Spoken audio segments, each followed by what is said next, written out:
Are we starting? Yeah. All right. All right, we're starting. Ladies and gentlemen, welcome back to Brothers of the Serpent podcast. This is episode 35? 35. I got it right. It's episode 35. We are here in the 10 by 10 by 10 tangent cube of science. And we have a bunch of topics today, a lot of topics, not anything specific. So we're not really sure what we're going to do or how it's going to turn out. But, you know, it's typical Snake Brothers. We'll just wing it. We'll probably end up talking about a bunch of stuff that we didn't even think about. Snakes with wings. Those don't exist. What?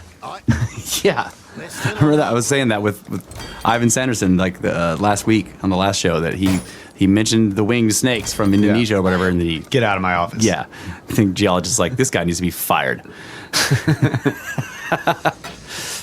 Oh, the winged serpent. So let's, we got some news stuff. Let's hear about the booms. There's supposed to be an enormous boom. Oh, yeah. I just ran across this story.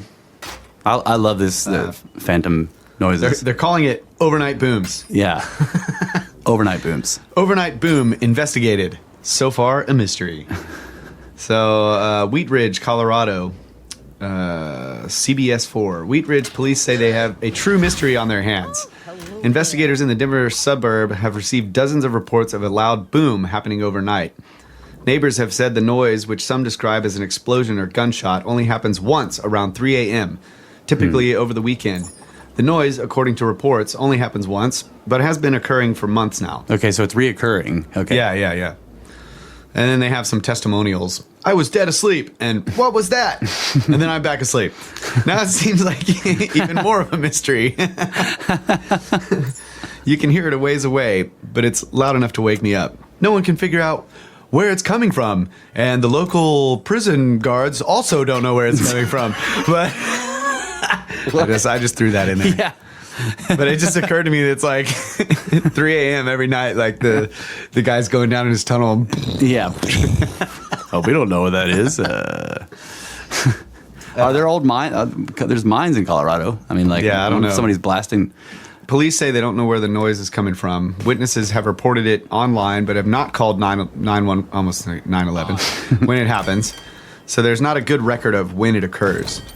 The noise, some speculate, could be a malfunctioning electrical transformer or a homeowner firing a gun. Some neighbors say they worry the noise is something not so easily explained. But yeah, it's obviously not someone firing a gun. Right. Because people would be calling 911 saying, someone's firing a gun at 3 someone's a.m. shooting. Yeah. Yeah. And like when you have widespread reports from people of the same noise, it's not a gun. I mean, unless it's a really big gun. I mean, like the ones that are in... Yeah, but a gun is not a boom so much as a bang. Right. I mean, it's not... A boom to me is like a deep noise. Yeah, so think cannon fire. Yeah, we used to live near a Vulcan materials quarry, and you would hear them blasting sometimes during the day. That was a boom. That was a boom. Shit would rattle. Yeah, it would shake the house. But... was definitely not a gunshot. Like, gunshots from a distance are high-pitched. Yeah. They're not deep. Well, I remember when we worked at Camp Bullis, they would sometimes be doing exercises, and like you'd hear all these high-pitched, but there would be these machine gun shots. Yeah, but then you hear this when they were doing something else, shooting something larger. I don't know. Yeah, or doing they were doing drills on like IEDs and shit. Yeah, and simulated roadside artillery. IEDs. Yeah. So, yeah, those were actual booms. Yeah. They were explosions. They weren't gunfire. Yeah. But it's also interesting. Like in North Carolina, they have had this recurring phenomenon. And this has been recorded for over 100 years there, but it's not as regular as this. But they call them the Seneca guns, because the initial people initially associated. It's North Carolina on the coast. Okay. Right, and so they call them the Seneca guns because to the people there they sounded like naval ship fire, like heavy artillery fire. But that's not a. That's all I'm trying to say is that sound. Yeah, it's not a gun. It's not gunfire. Right. Unless you're just saying not small arms. It's not small arms. It could be gunfire, but it's just a really big. It's gun. a 9-inch gun. Okay. Yeah. That's basically a bomb in a barrel. Right. Yeah. Yeah. It's a torpedo. Yep. And so, I don't know. I've been fascinated by the sky sounds for a long time. Like, what do you think about the ones that sound like horns? You know, people are like, "Oh my god, it's the end of the world," because it's like, you know, and this coming out of the sky and shit. The first time I watched those, I was like, "All right, that's got to be fake," but I don't know now. Like some of them, I'm sure are fake, but there are enough of them with varied tones. Like the fake ones, people were basically taking the sound from the newest version of War of the Worlds. Yeah. Right, because it made this crazy horn sound and then this bit bassy, you know, and they were taking that and just recording video of outside their house and then putting that sound into you know, afterwards, the post production. But there are ones that are not like that are crazy, and then so I guess we talked about this, like about it being a blade, some kind of blade scraping along. Well, right? you played one that sounded to me like it. Yeah, because it was real like. Yeah, exactly. It sounded like something scraping. Yeah. It was like it sounds like somebody's running some big machine with a blade and they're scraping along a concrete slab or something, cleaning off, you know. Yeah. Like a materials stockyard that has like the big massive concrete bins that you put different materials in. Yeah. And you're scraping on that with a fucking blade.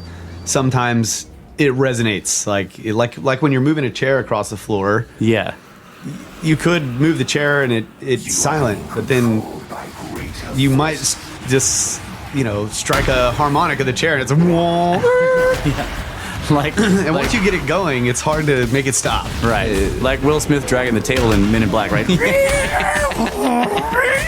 Yeah, exactly. You want to get in on this? Yeah, exactly. Once it gets going, it's you can't stop it. It's already, it's like you've hit that resonant frequency and yeah. So, but again, the mystery with that is the ridiculously widespread number of people that hear it. Yeah, I'm not saying that I was only looking at a video and hearing it and saying, well, that sounds like it could be something like this. Yeah. But, I think that, I mean, fuck, dude, we have no idea like what all of the, you know, the things going on with the planet itself, like as a whole. Yeah, I agree. Moving around in the solar system and shit. Yeah. Can do. Like, I mean, we're basically like, we're being hit by solar winds, which are vibrating shit, and we have vibrating shit going on in the interior of the planet, and you know, occasionally all of those, you know, quote unquote chairs being dragged along floors might result in a really loud noise. Yeah, massive resonant. Yeah. So I don't know, but it could be coming from another universe. I just typically with that kind of stuff, well, it's making sound, so I'm trying to figure out like what physical thing could be causing it. Like, you know about skyquakes or sunquakes, like this is not an accepted thing, but it's a becoming a more accepted hypothesis that people need to test still. But the idea that solar influence onto the magnetosphere. Now, so like the magnetosphere is basically the shell of the Earth's magnetic field, right? So the outer shell, like the part where the Earth's magnetic field is interacting with the sun's magnetic field, okay? And that creates kind of a discontinuity, a demarcation right there. So that they call that the magnetosphere, this shell. So they're like the Earth's magnetic field is constantly in interaction with the sun's, and like so the sun basically can push on the Earth's magnetic field. And that magnetic field, theoretically, is being caused by the core, which means that it's directly connected to the core of the planet is directly connected to this magnetic field. Mm-hmm. So the sun can technically impart force onto the core of the planet. Right. That makes sense. Right? Okay, so you can have skyquakes. But it's not a strong magnet, Russ. I mean, you can barely turn a compass needle. Right. It's diffused, but it's very big, so... And so if the sun every time I read about that shit, but it's just a really weak force. Yeah. I'm like, come on. Yeah, it's a fucking huge magnet. Right. It's like define weak. Like where you're standing, everywhere on the planet you can feel it. I don't think that's weak. Yeah, that's pretty big. You just can't get close to the source. But if you could, you'd fucking stick to it. Like, you know, like if you could get down there to the core, I'm sure it would be really fucking strong. Anyway, like so technically the sun can impart force on the core, which can then result in earthquakes, resonances. Yeah, right? So those makes sense. Yeah. So and in the same way, what's causing the sun's magnetic field? I think all of the plasma. I mean, that shit is highly magnetic. Yeah. So a surface disturbance on the sun can shake the magnetic field that's coming over here, and then it interacts with ours, and it starts shaking the fucking core. Yeah. Like, well, a solar flare is basically that. You have a solar flare is a big loop of plasma that comes off the surface, and that loop is basically a magnetic field line. And if it twists around and crosses itself, it fucking breaks. You know, that's a solar flare. Yeah. So the polarity of the field coming from the sun, is it changing all the time? 11 years. Every 11 years it flips. So like it flips, and then we're getting, so like is our magnet oriented a specific way where like we have the North Pole and South Pole, so our magnet is pretty much in the same position. Right. So every 11 years we're either oriented with or away from, like, or opposite. Actually no, because it would be the side. We're tilted a little bit. Yeah. So every year, like, we're either the North Pole is tilted towards the magnet, which they could be opposing. Yeah. And then in the wintertime, the South Pole is pointed more towards the sun, so they could be together, like they're attracting each other. Yeah, well, I mean, if you think of the sun, it's going to be, its axis is straight up and down, no matter what, whether it's flipped or not. So let's say that its axis is straight up and down, and the north is the top, and the South Pole is the bottom. We're tilted a little bit, right? But generally, we're kind of in alignment if we're also north-south. But if the sun flips, so it doesn't really matter. If the sun flips around, no, it does matter, because when it flips around, then the fields are in conflict. No, because I was thinking if you have two magnets, like cylindrical magnets, where the poles are at the top and bottom of each cylinder. Yeah. It doesn't matter which way you flip. You can make them positive and negative, or positive and positive up, like pointing upward, but they're still attracted to each other on the sides. It doesn't matter. Like, it doesn't. Yeah. Are we? Do these work as cylindrical magnets? I don't know. Well, it's the sphere. cylinder doesn't really matter, because I'm just pointing at the pole. The pole, like if you point the poles at each other and they're both negative, they're gonna push away from each other. Yeah, they're both opposed. positive. Yeah, I think the general idea, though, is not so much whether they're attracting or repelling each other, but that the fields are in conflict. Because you got the field line flow. The idea of it is that there's some kind of flow happening, right? And if the sun's north-south pole are opposite the Earth's north-south pole, They should be attracting more. yeah, that there's something different there than when they're aligned with each other, right? That it isn't really clear what that would cause. Like, I think it was something about like when they're aligned with each other, then we have less cosmic rays and fewer, but higher incidence of of flares affecting us badly, because basically, like, the flares that come off the sun and the solar wind that come off the sun are already aligned with our magnetic field, and they can just kind of pass through it a lot easier. Whereas when they're in opposition, the Earth's magnetic field is a lot better at blocking the stuff from the sun because it's in opposition. That's weird. Yeah. I guess, like, because I had those magnets that I'm talking about, those cylinders, and like when you put them on the side, I know what you're you can talking like about, roll one around the other one. Yeah. You know. But if you try to put them together on the ends, the poles have to be oriented properly, positive, negative. Yeah. To make them stick. But on the side, since the poles are both vertical and they're side by side, they'll stick to each other anyway. Yeah. That's true. Yeah. But it doesn't matter if you flip the other one over; it still sticks on the side. Yeah, but you don't think there's any change at all?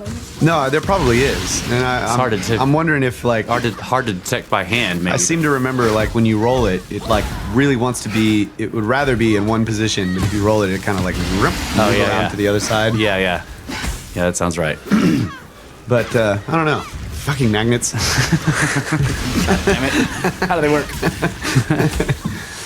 So, okay, this is another thing I've been wanting to ask you about this, because it's come up a couple of times, like, and you know a lot about induction and all that kind of stuff. So there are reports of people who have, like, lots of metal fillings in their teeth or a metal plate in their head, and every once in a while they will, What?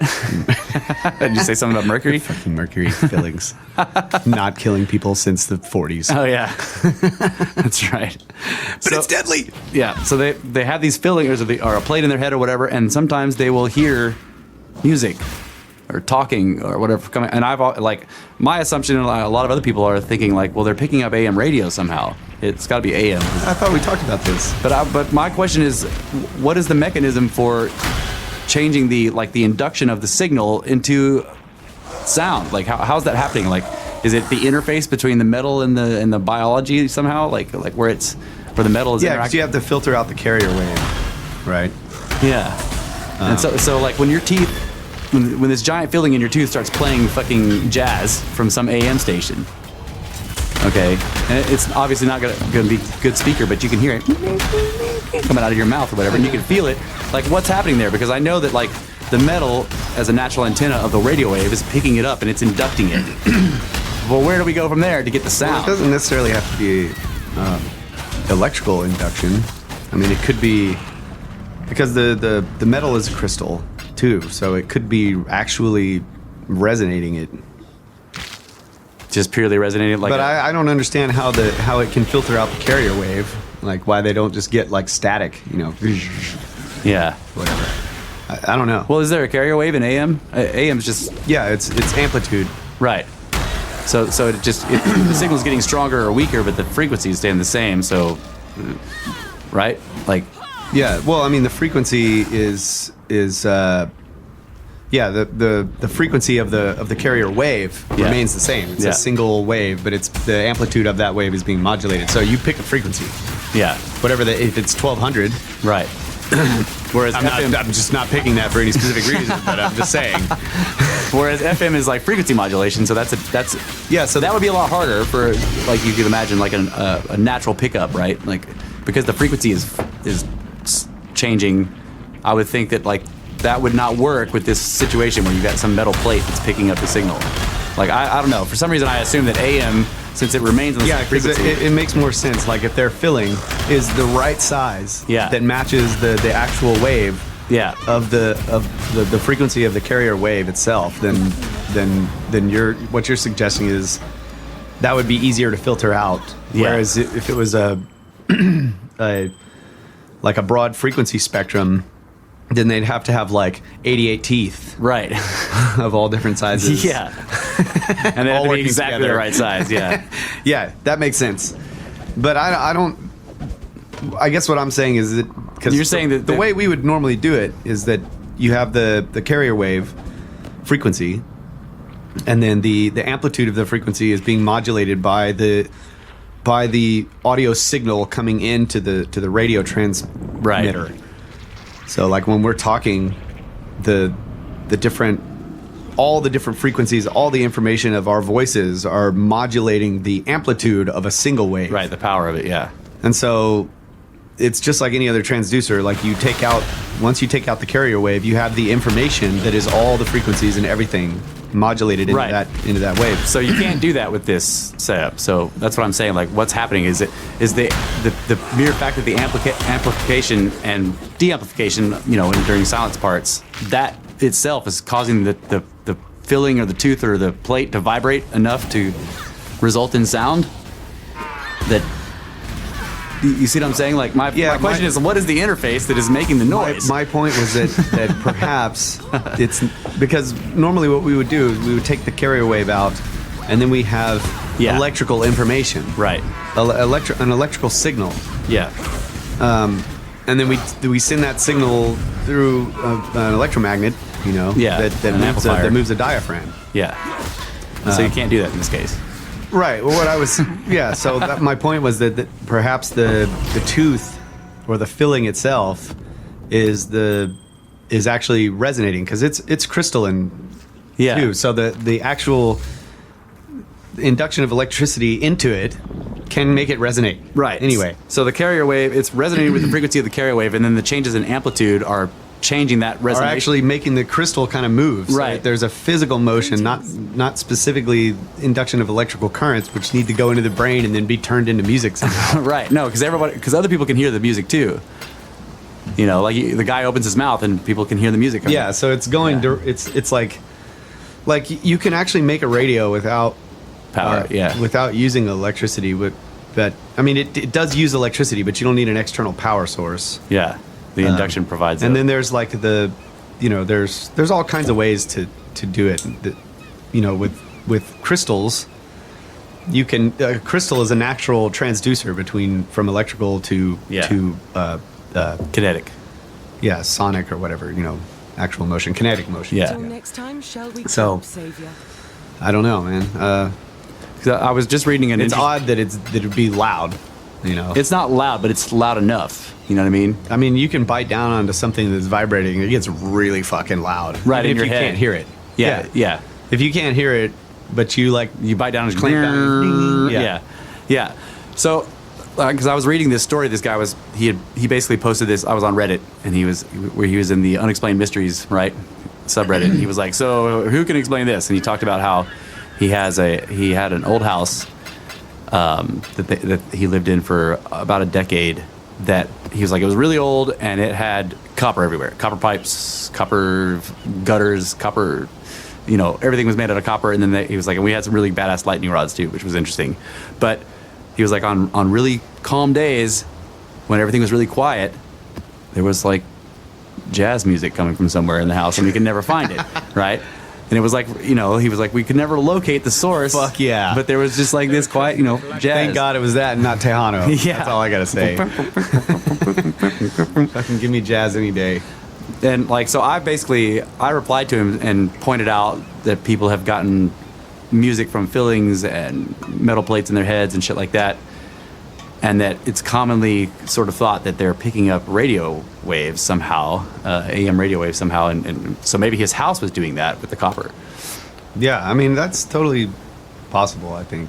Especially, when you're running copper or any pipe or whatever, you secure it to the wood, and wood is an amplifier. Right. So it's basically you're turning it into a fucking musical instrument or it's strapped to the wood or whatever, and there's tension in there. So if the copper starts vibrating, then all the wood does too, and then you got your speaker. Yeah. Yeah. But there's so many fucking ways that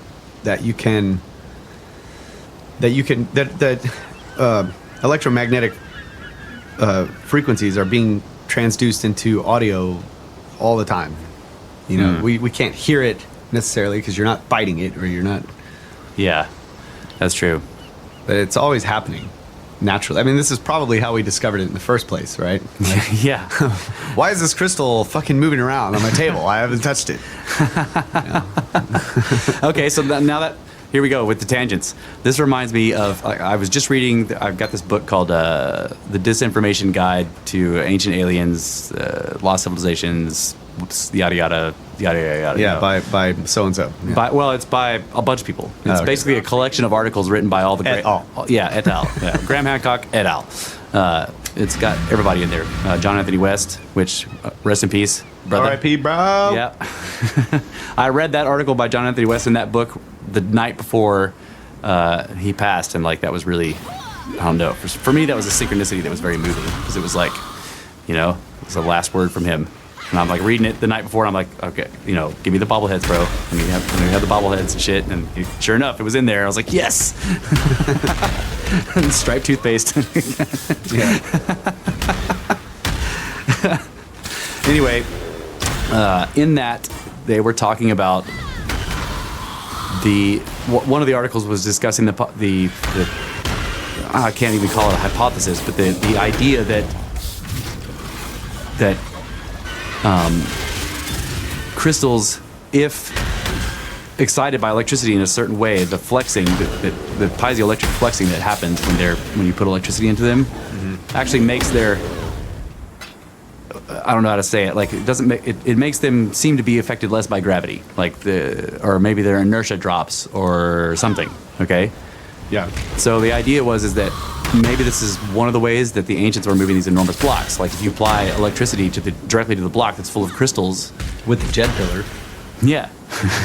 Yeah, it could be. If you get a couple of Jed pillars. Yeah, if you got some jet pillars And- with invisible arms. Yeah. And you wait until the sun disk comes up. Or goes down. You might have to wait until it goes down. because a lot of times they did this shit at night. You still have to read my translation of that Book of the Dead page. And then you sing certain notes really loudly. Yeah. With perfectly tuned horns. Yep. And you can move giant blocks. So I think we should try it. Like, just put some DC leads onto a... Well, so one of the things I've noticed is that when you vibrate something, I should probably describe this. So we have this electric motor.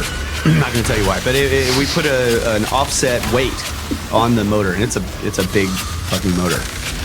And hook it up to AC power, and it starts going. And it's like you can't hold it. Yeah. But we secured it to this big board, and if the board wasn't secured, it appeared to defy gravity. I mean, it would float. The board is just like wow, and it just moved, and you can. There's ways that it wants to move, and then other ways that it's like you're trying to make it go in one direction. It doesn't want to go that way. It wants to go this way or rotate this way or do whatever. So one of my ideas was if you had some device that could resonate a large block of stone, like find its resonant frequency, and get it vibrating, get it going. Yeah, then it would be like the electric football guys. Yeah, exactly. But you could tweak the signal of the the vibrating motion. Yeah. Like say what we were talking about. Like you get the carrier wave, which is the wave that's the frequency that the stone wants to move at. Right. And you get that going, and say it's trying to go downhill, right? Yeah. It's vibrating and it's moving downhill, but then you start adding in some other frequencies or a wah wah wah wah wah like that, and you can change the motion of it and make it climb the hill. Right. Or you have, because I thought you maybe you have multiple things mounted to the rock that input the vibration. Right. Yeah, that's what I'm talking about. So they're all doing the same thing or whatever, but you increase the power to the one that's on the downhill side, and it'll start pushing the whole thing uphill or whatever. Yeah, you could do that. Yeah. But I mean, you can do it with. Okay, so basically we're talking about the same thing. If you had one thing resonating the stone, you could put a frequency in there that makes this end of the stone move more. Right? Yeah. Like you're breaking it into harmonics, or you're causing some third to break into thirds or whatever. Yeah, and then it breaks. You're like, God damn it. Leave that one on the side of the mountain. Let's go get another one. Yeah, rock broke. Maybe the reason why some of these massive blocks are left on the side of the mountain is because while they were moving them, something changed inside the rock somewhere, and it just stopped working. And they're like, well, we could sit here and try to tune the frequency back in, or we could just go get another one. Yeah, leave that one there. Yeah, just put that one down. Yeah, just put it down. Walk away. just put it down. But I think motion, like vibration, does fascinating things. Like the Tesla was messing with this, with his oscillation, his harmonic oscillators, and it was a really simple reciprocating motor that he powered with air. It was pneumatic power. Yeah, and used air springs and air. It was just a single piston inside a cylinder, moving back, and the piston moved back and forth. And the actual motion of the piston to one side opened an orifice that let the air out of the pressurized side, or basically, and it pushed the piston the other direction. Yeah, and it would just do this back and forth, and he could tune it, changing the frequencies, and he would just like mount them randomly on stuff and just fuck with it, and he got all kinds of crazy results. Yep. And like, I think like that bridge, Galloping Gertie. Yeah. The wind does this, right? This happens all the time. This kind of shit fucking happens all the time. So the idea that you can't move giant blocks with vibration or by blowing them with wind, noise or whatever, is bullshit. Because like, look at Galloping Gertie, the suspension bridge. Yeah, it's a big suspension bridge, and there's like a wind. There's a storm happening, and the wind is just hauling ass through the gorge. Yeah. And it's like it's starting to do like a flute, like the air's coming and it's trying to go over the bridge, and then it pops underneath the bridge. But it's also hitting all the cables and making them hum. Yeah. right? And it's so like, once it starts yeah. getting going, it starts Yeah. moving bigger and bigger and bigger motions, and eventually the bridge came down. Like Yeah. it completely tore the bridge down with fucking just. It wasn't. It's not like the wind blowing a tree down because it's coming so fast from one direction. Right. It destroyed the bridge because it got it resonating at its resonant frequency. right. You can see it when you're watching the video. One side of the bridge over there is the road is tilted way to the left, and over here the bridge is tilted way to the right. Yeah. And they're oscillating back and forth. Yeah, That's a wave happening in the bridge. It's not that the bridge toppled over because the wind was really strong. Right. It was basically making it hum like a guitar string. Yeah. And eventually the bridge. But it's that's why I was describing like the flute, because when you blow in the air past the opening of the flute, Yeah. the air goes over the hole, but Right. then the hole becomes a vacuum and it sucks the air down into the hole, and then it becomes pressurized and it pushes the air back over top of the hole. Right. Like blowing across a Coke bottle or whatever. Like people are familiar Yeah. with that. That's what's happening at the tone that you're hearing. Whatever, like you're saying, Yeah. on the bottle. That's the frequency that the air is going into the bottle, coming out of the bottle, going into the bottle, coming out. Yeah. Which is like Right, so 250 if the- hertz or something. 255 Yeah, if times you're, a second. you got to get your breath right in the right place, and you got to be making exactly the right speed. And it's not fast. If you blow real hard, it doesn't work. She's like, when it goes, woo, that's what was happening with. So the wind that destroyed Galloping Gertie wasn't necessarily gale force either. That's what I'm saying. It was. yeah. It was like it was. I mean, there was a guy driving. He was trying to drive across a bridge. It Yeah. obviously wasn't strong enough to blow his car off the right. road. But but he had to get out and bail because So if you're watching the video and you're seeing the bridge go, you can figure out the resonant frequency of that bridge. Yeah. Because it's so slow. Right. Because the bridge is so huge Yeah. that you can time it. It's like 1, 2, 3, 4. Yeah, and you can see the people standing there. The wind is blowing their hair or whatever, but it isn't like pushing them down. Because it's just making the whole thing resonate. So I agree that And those guys like try to debunk the Tesla thing. They're like, okay, Tesla said he could take down a bridge or whatever with this vibrating Yeah. thing, so we'll build one, and they modify it. Right. And then they take it over and they put it on the bridge and they kind of get it going, and they fuck with it for a while, and then later they're like, you could never take this bridge down with this thing. But I mean, we kind of felt like the bridge vibrating. It's like, okay. you guys didn't tune it. Yeah. Yeah. You gotta find the resonant frequency. Like if anybody's ever walked into a room, like you're walking around downtown or whatever, and you walk into like a sort of a concrete area, and you can hear as you're talking that every once in a while you'll hear the entire room resonate. Mm-hmm. Like that's what Tesla was doing. If he would connect to a building, he's basically tuning it to look for that frequency where the whole freaking thing resonates to this frequency, Right. and then you can really get it going. And there's two other factors. There's the frequency, there's the amplitude, Yeah. and then there's the duration. Yeah. So it's just like with a rubber band. Time is an illusion. Like you can take a rubber band and you can stretch it out and let it go and say that didn't break the rubber band. Yeah. It's not going to. Right. That's bullshit. It will break the rubber band Yeah. if you keep doing it over and over and over and over and over for Yeah. a period of time. Or if you increase the amplitude and stretch it farther. Right. Yep. So the guys that were debunking this idea that Tesla could do this were they set their own parameters for what they were debunking, and it's like, okay, basically you debunked that you couldn't do it at the frequency and the amplitude and the duration that you picked to do it. Yeah, it's classic debunkers that Right. So they're like, we disproved that. You're like, no, you just proved that what you tried didn't work. right. It's just like that guy's whatever the dude that has the $1 million prize. yeah. It's It's like the Randy Foundation. He sets parameters that he knows are not going to be met. Right. And that's what he's disproving, is that you can't meet his parameters. Right. It doesn't mean what he's trying to say it means. Right. Which is that there is no What everybody said. Yeah. Like, well, how come nobody's taken the $1 million prize yet? Because it's a trick on you. Yeah. Yeah, so it's just like Mythbusters. like the wine glass thing, like the fat lady singing. I don't know if she's fat, but she's singing at Yeah, the the wine glass opera and, singer and it chick. breaks. The reason why you have to have an opera singer is because she can hold a note for a long period of time and really loud.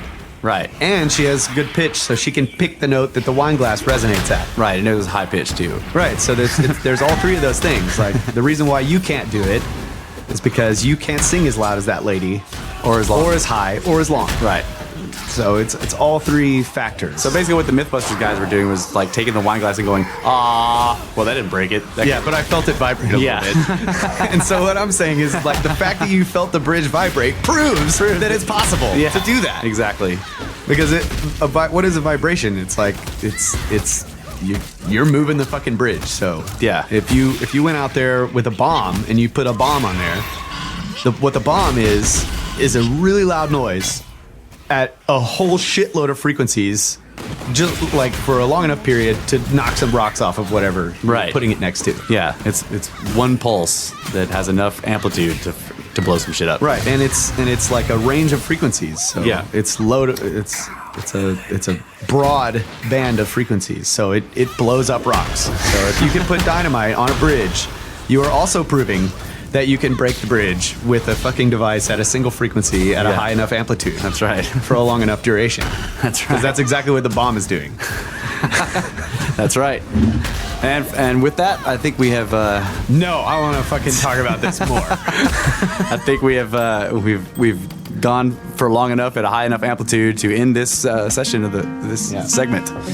So we are going to take a quick break and come back and blow up some more shit. We're gonna destroy this segment with snakes.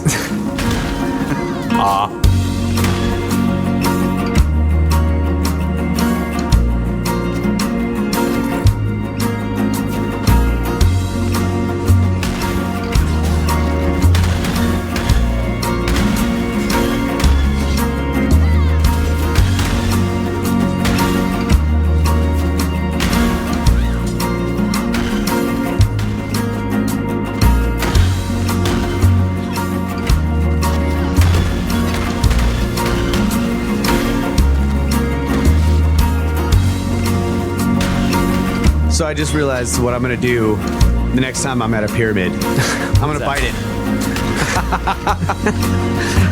Just so you can hear it? Yeah, just so I can see if whatever it's doing. Welcome back, folks. Bring Kamak with you. Brothers of the Serpent podcast. Here in the 10 by 10 by 10 tangent cube of science. Hailing from the old bottom of the sea. The old bottom of the sea. From the bucket. Yep, I'm gonna bite that fucking pyramid, man. All right, cool. I think I'm that'll gonna work. get into the king's chamber, and go up to that Bite the that sarcophagus thing, and just box. gonna bite that box.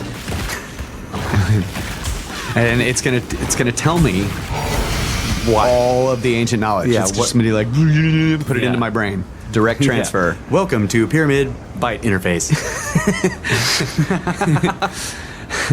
To learn all of the ancient knowledge, bite left. To choose a category, bite right. For English, bite 0. All right. Yeah, or it'll just teach me how to dance. Like all the guys are doing in all of the carvings everywhere in Egypt. Oh, yeah. I'm pretty sure that's what they're doing. They're dancing. Yeah. They're all dancing. It's probably rain dance. Yeah, because I mean, they all have fruit and shit in the desert. They're in the desert. Clearly, they're doing a rain dance. Yeah. Now we know the source of the Nile floods. Yep. And the jet pillar is just like the fucking lights. They're like, boom, lasers. Yeah. What up? Yeah, party. Woo, rain dance. Yep. And they all wearing hats. It's just like if you go to a rave, if you depicted a rave on stone, They'd probably look like thousands of years in the future, they'd be like, yeah, look at them. They all have these weird pacifiers and all these strange necklaces. Yeah. And then there's the one guy that everybody's looking at, and there's light coming out around him and everything, and he's got these weird things on his Yeah, head. clearly that's the god. No, And that's the DJ. Yeah, and that's right. They're all bringing offerings. So now we know that Inky and Inlil, they were DJs. Yeah, that's right. They were just the guys that were like doing the music for the party. Dimmy jockeys. That's right, demi jockeys. Honor jockeys. The honor jockey. The honor jockeys are coming. That's why it was all about frequency and shit. Yep. Yep. And So- the pyramids were just, they were just like the disco ball. Yeah. Yep. sparkly. Yeah, the big sparkly. So speaking of the pyramids, I was reading this account. I'll go ahead and Oh, good. We get to talk about pyramids. Yeah, we're still talking about pyramids. So the you guys know about the Scan Pyramids project that's going on right now with the muon scans, and they found the possible new chamber, which they're going to send what is it? They're going to send a blimp drone into blimp drone. Yeah, a little tiny blimp drone. Yeah. not fiber optics, Brett. Yeah. That's totally 90s. Blimp drones. Yeah, and it's going to say "great year" on the side of it. Great year blimp drone lidar. So this same kind of test was done a long time ago. I think, I'm not sure exactly on the date, but it was like 60s, 50s, 60s or whatever. But it was with cosmic ray particles. So it was the same idea. Like you have these cosmic. I thought cosmic rays back then were just like a theory. Like I didn't know that they. Well, they were. I mean, like they may not have known what they were caused from, but the effects are clear. Like once it hits the upper atmosphere, So they were detecting shit. Yeah, this enormous chain reaction. Which is why they're called cosmic rays. It was a misnomer. It's not a ray. Yeah, I guess that's true because I think even Tesla was. Yeah, he talked about them. Theorizing about them. Yeah, like they impact the upper atmosphere and they cause this enormous chain reaction all the way down to the surface. Yeah. Basically, it's a big Christmas tree. I was going to say it's a quantum splash. Right. Yeah, it's like a multiple car pileup in the quantum realm, right? Yeah. Some asshole is coming in his Maserati going 280 miles an hour on the Autobahn, and then he hits the city limits and doesn't slow down. And just like causes this enormous pileup. Yeah. All the way down to the surface. So like they were detecting that, and some of those particles will pass through, they're energetic enough to pass through all the material of the pyramid to the center, just like the muons. Yeah. So they were trying to do that. They were doing a scan similar to what the Scan Pyramids are doing with the muons, but with cosmic ray particles. And their detector was recording directly. Right now, what they're doing is using kind of a type of film. So they just set it out there and let it develop.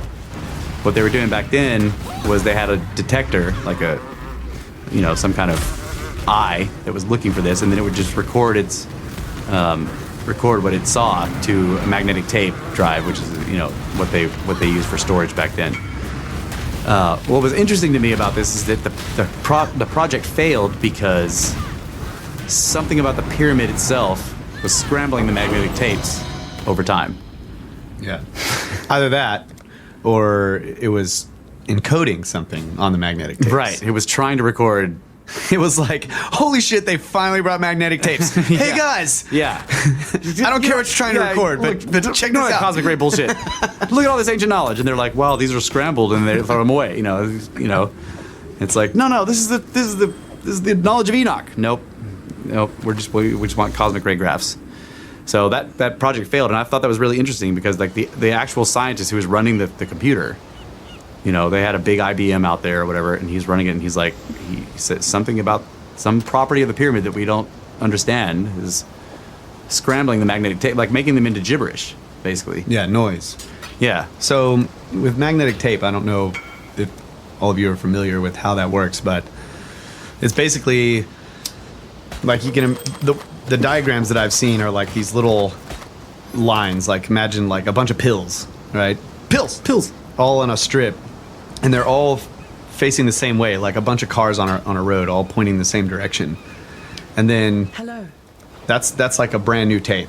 And then when you start to record stuff on the magnetic head is basically an electromagnet that's pulsing based on whatever input signal you have, and that as the tape is running by the magnetic head, all of those little magnetic pills that are all pointing straight get changed in different directions based on the frequency pulse of the magnet on the tape head, so that you have this pattern, and it doesn't really matter, like the pattern is created by the tape head and then the magnet on the tape head, and then when you go to play it back, it basically does the opposite. You take the electrical current off of the tape head, so you're no longer putting an electrical current into the tape head, and then you run the strip by it, and the tape head is now the receiver of the magnets on the tape, and it's a tiny, extremely low voltage signal, and you can amplify that's coming off of the electromagnet on the tape head, and you get back what was put in. Yeah.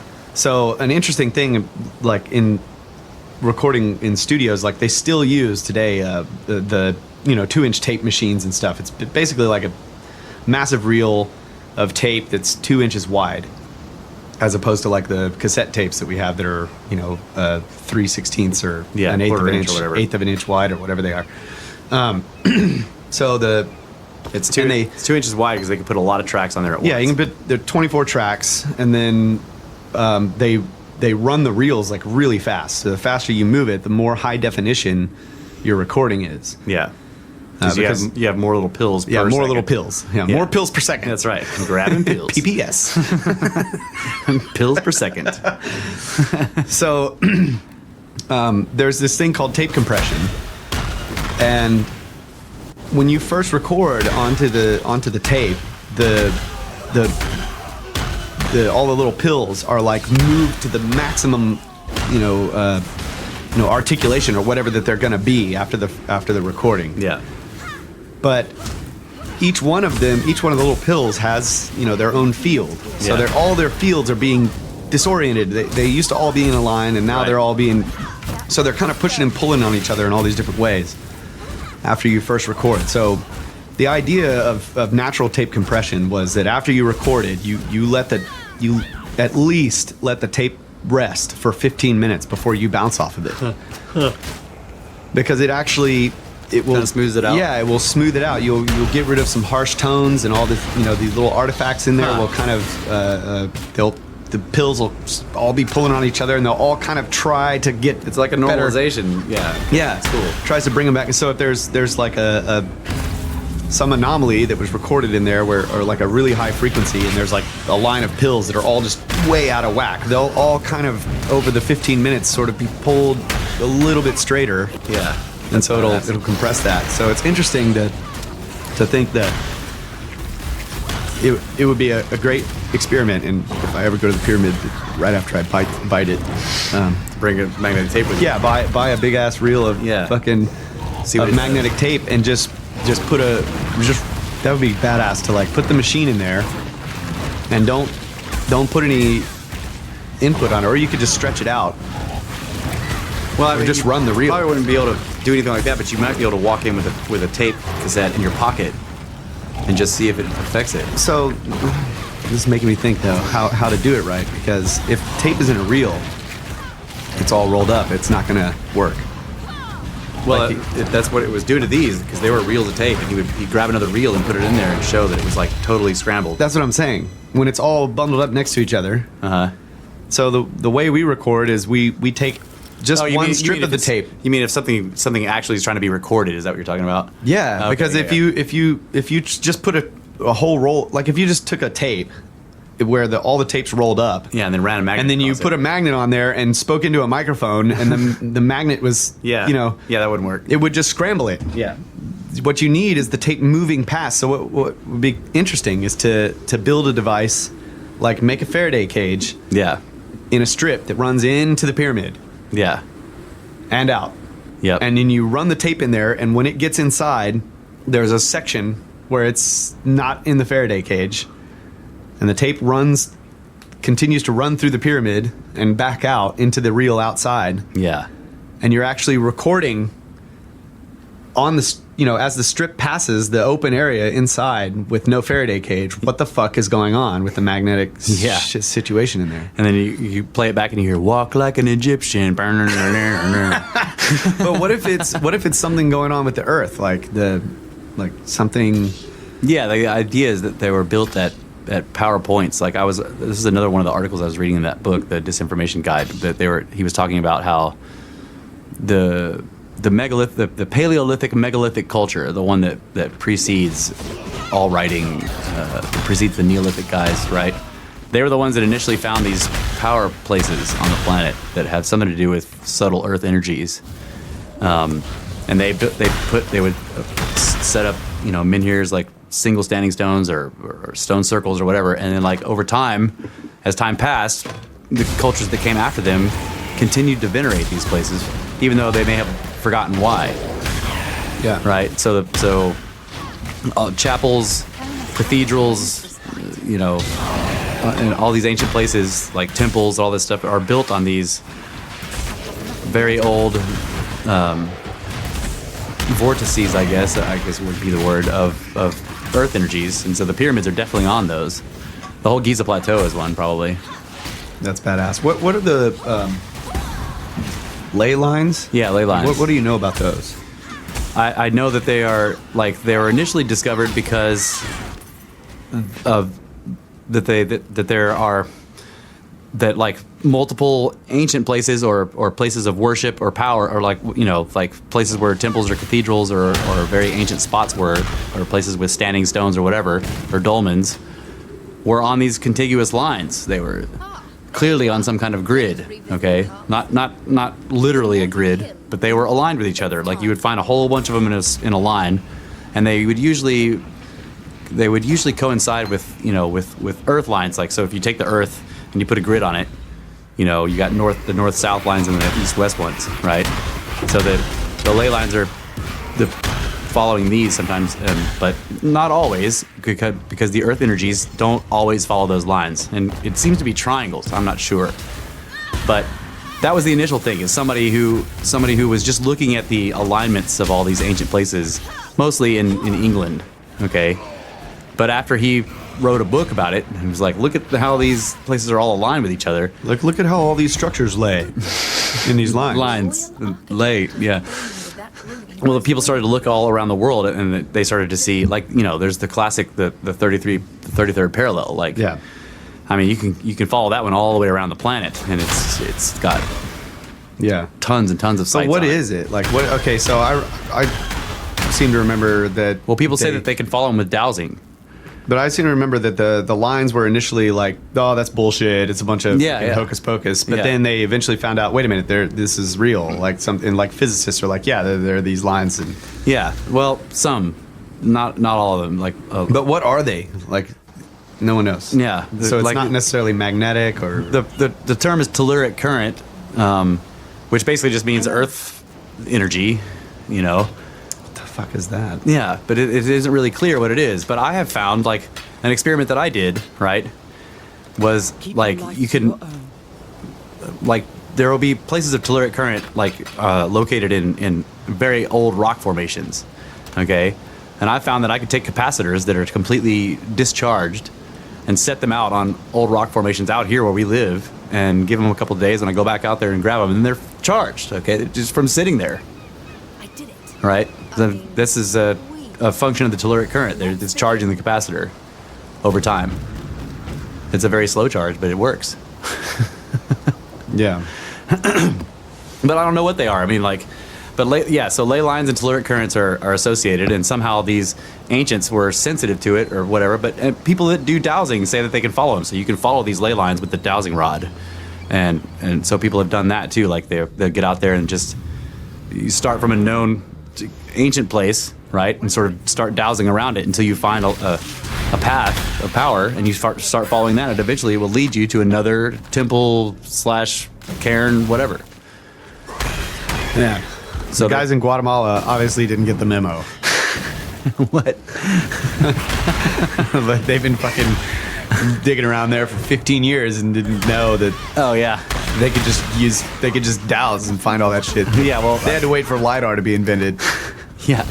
Well, most conventional mainstream archaeologists think dowsing is bullshit. Which is crazy because I'm like, our well was located and dug by people. Like the well company comes out here, and they're a totally legit company, and they got all the equipment. But the first thing they do is get a guy out there with dowsing rods to walk around to figure out where to put the well. They call him a water witcher. It's witching water. Yeah. And I mean, if you think about it, that's a handy skill to have if you're, if you're a Paleolithic human and you're kind of wandering around and you need to find a source of water, to be able to grab a couple sticks. Mm-hmm. And somehow those are, I don't know, I've wondered if dowsing rods are the source of the idea of magic wands. You know, like where do you get this idea that like you do magic by grabbing a stick and waving it around, and you know, and they're like, well, that's what dowsers do. They grab some sticks and they kind of walk around with them, and you know, they wave around. And I tried it, and it kind of works. Like after the dowser did his thing or whatever, I was like, can I try that? And you kind of walk and they'll cross, you know, and you're like, wow, I don't think I'm doing that. You know, It feels like they're doing it. But I don't know. I have no idea how all that shit works. And people talk about how, well, you know, it's because water is flowing and it causes some kind of... But that's not true, because people can douse remotely by using maps and a fucking pendulum, right? Like, there are some dowsers who are really badass. They don't have to go there. They just get a map of the area, and they get their pendulum, and they're swinging back and forth, and they'll douse for shit on the map. Yeah, see, that I'm skeptical about, for sure. It fucking works, though. I mean, of course there are charlatans, but I'm saying it works. Like using pendulums and dowsing is a known thing. There was actually... I was reading about how, like, so in Europe, if you're following these ley lines, and they'll be marked with these standing stones, you know, just small ones, like a single marker or whatever. But the markers will have these symbols or designs carved into them, and people have speculated that the designs have something to do with that the markers on the stones, the markings on the stones, are describing or labeling the type of energy or whatever of the line that you're following, using a symbology that, like, similar to what we use in electricity today. We have all these different symbols that mean different types of electricity or whatever, or different ways it changes, except that they were speculating that these designs were based on how a pendulum will swing over that ley line, right? So you get the spiral and you get the weird, all these different patterns and shit, and they would just draw that onto there. And so any Paleolithic guy who knew about this system going along, he would see those markings and know, okay, that means the power here is like this and would affect a pendulum like that. Yeah. And then know what it meant. I don't know what it means, but that's cool. Yeah, it's an interesting idea. So the reason why I went to Bless you. Excuse me. The reason why I went to the ley lines, what you were talking about before, with all the, I guess, I thought that the ley lines were a proven thing now, but yeah. Well, I mean, which part do you mean is proven?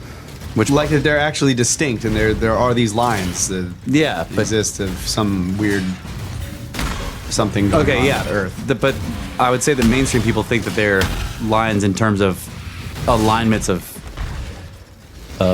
ancient places, not so much power. Okay, yeah, I was thinking that they were like legit in terms of energy or something. Well, they are, but they are, but that's not nearly as accepted as. That's what I meant. That it was. In other words, I was thinking that the existence of these lines of force or whatever were proven scientifically now, where they used to be sort of a myth, and then they are proven. It's sort of like archaeoastronomy. Okay, there are plenty of mainstream archaeologists. Yeah, I was thinking not that it had nothing to do with ancient sites. It was strictly. Yeah. So I'm saying like archaeoastronomy, like it's now been proven for decades, and yet there are plenty of mainstream people who still think it's bullshit, right? Because it's just too far outside their paradigm. So it's the same with this. Like, physically, it has been shown definitively that there is power associated with these lines, and that it has something to do with Earth energies, and it probably has something to do with the magnetic field or the interaction of gravity and magnetics or whatever. That's been shown definitively. It's just that a lot of mainstream people don't accept it. Is there any type of infrastructure in modern times that has been built according to ley lines on purpose? That I don't know. I mean, I'm probably power lines. Yeah, that would be interesting if people were doing. Well, okay, I know that the telegraph lines were run on. Oh yeah, that's what I was thinking. Yes, telegraph lines were run on ley lines because it facilitated it. It cost a lot less energy to send your telegraphs down the telegraph lines if they were run along the lines of power instead of across them, right? Yeah. So that's what I was thinking. So they paid for that during the Carrington event, though. Maybe that's where I got the idea that like it was all thought to be bullshit, but then when they were doing telegraph, they were like, oh, if we actually follow these, it fucking works way better. Well, that's kind of like the nature of engineers. Like a lot of times you'll see that engineers they don't really care what mainstream scientists think is true or not. If they find out that it works, they use it. Yeah. So like if they engineers find out that that the ley lines make the telegraph lines work a lot better and use a lot less power, they're going to use it. And they won't say anything. They won't tell the scientists. No. It has to go this way. Why? Just because it works better. That's right. This is where we were able to put the line. That's where we got the property rights. Sorry.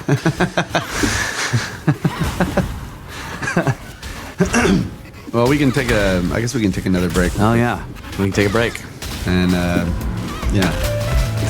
sorry about the derail there. No, it's all right. It was not really a derail. It was following the snakes. Grass.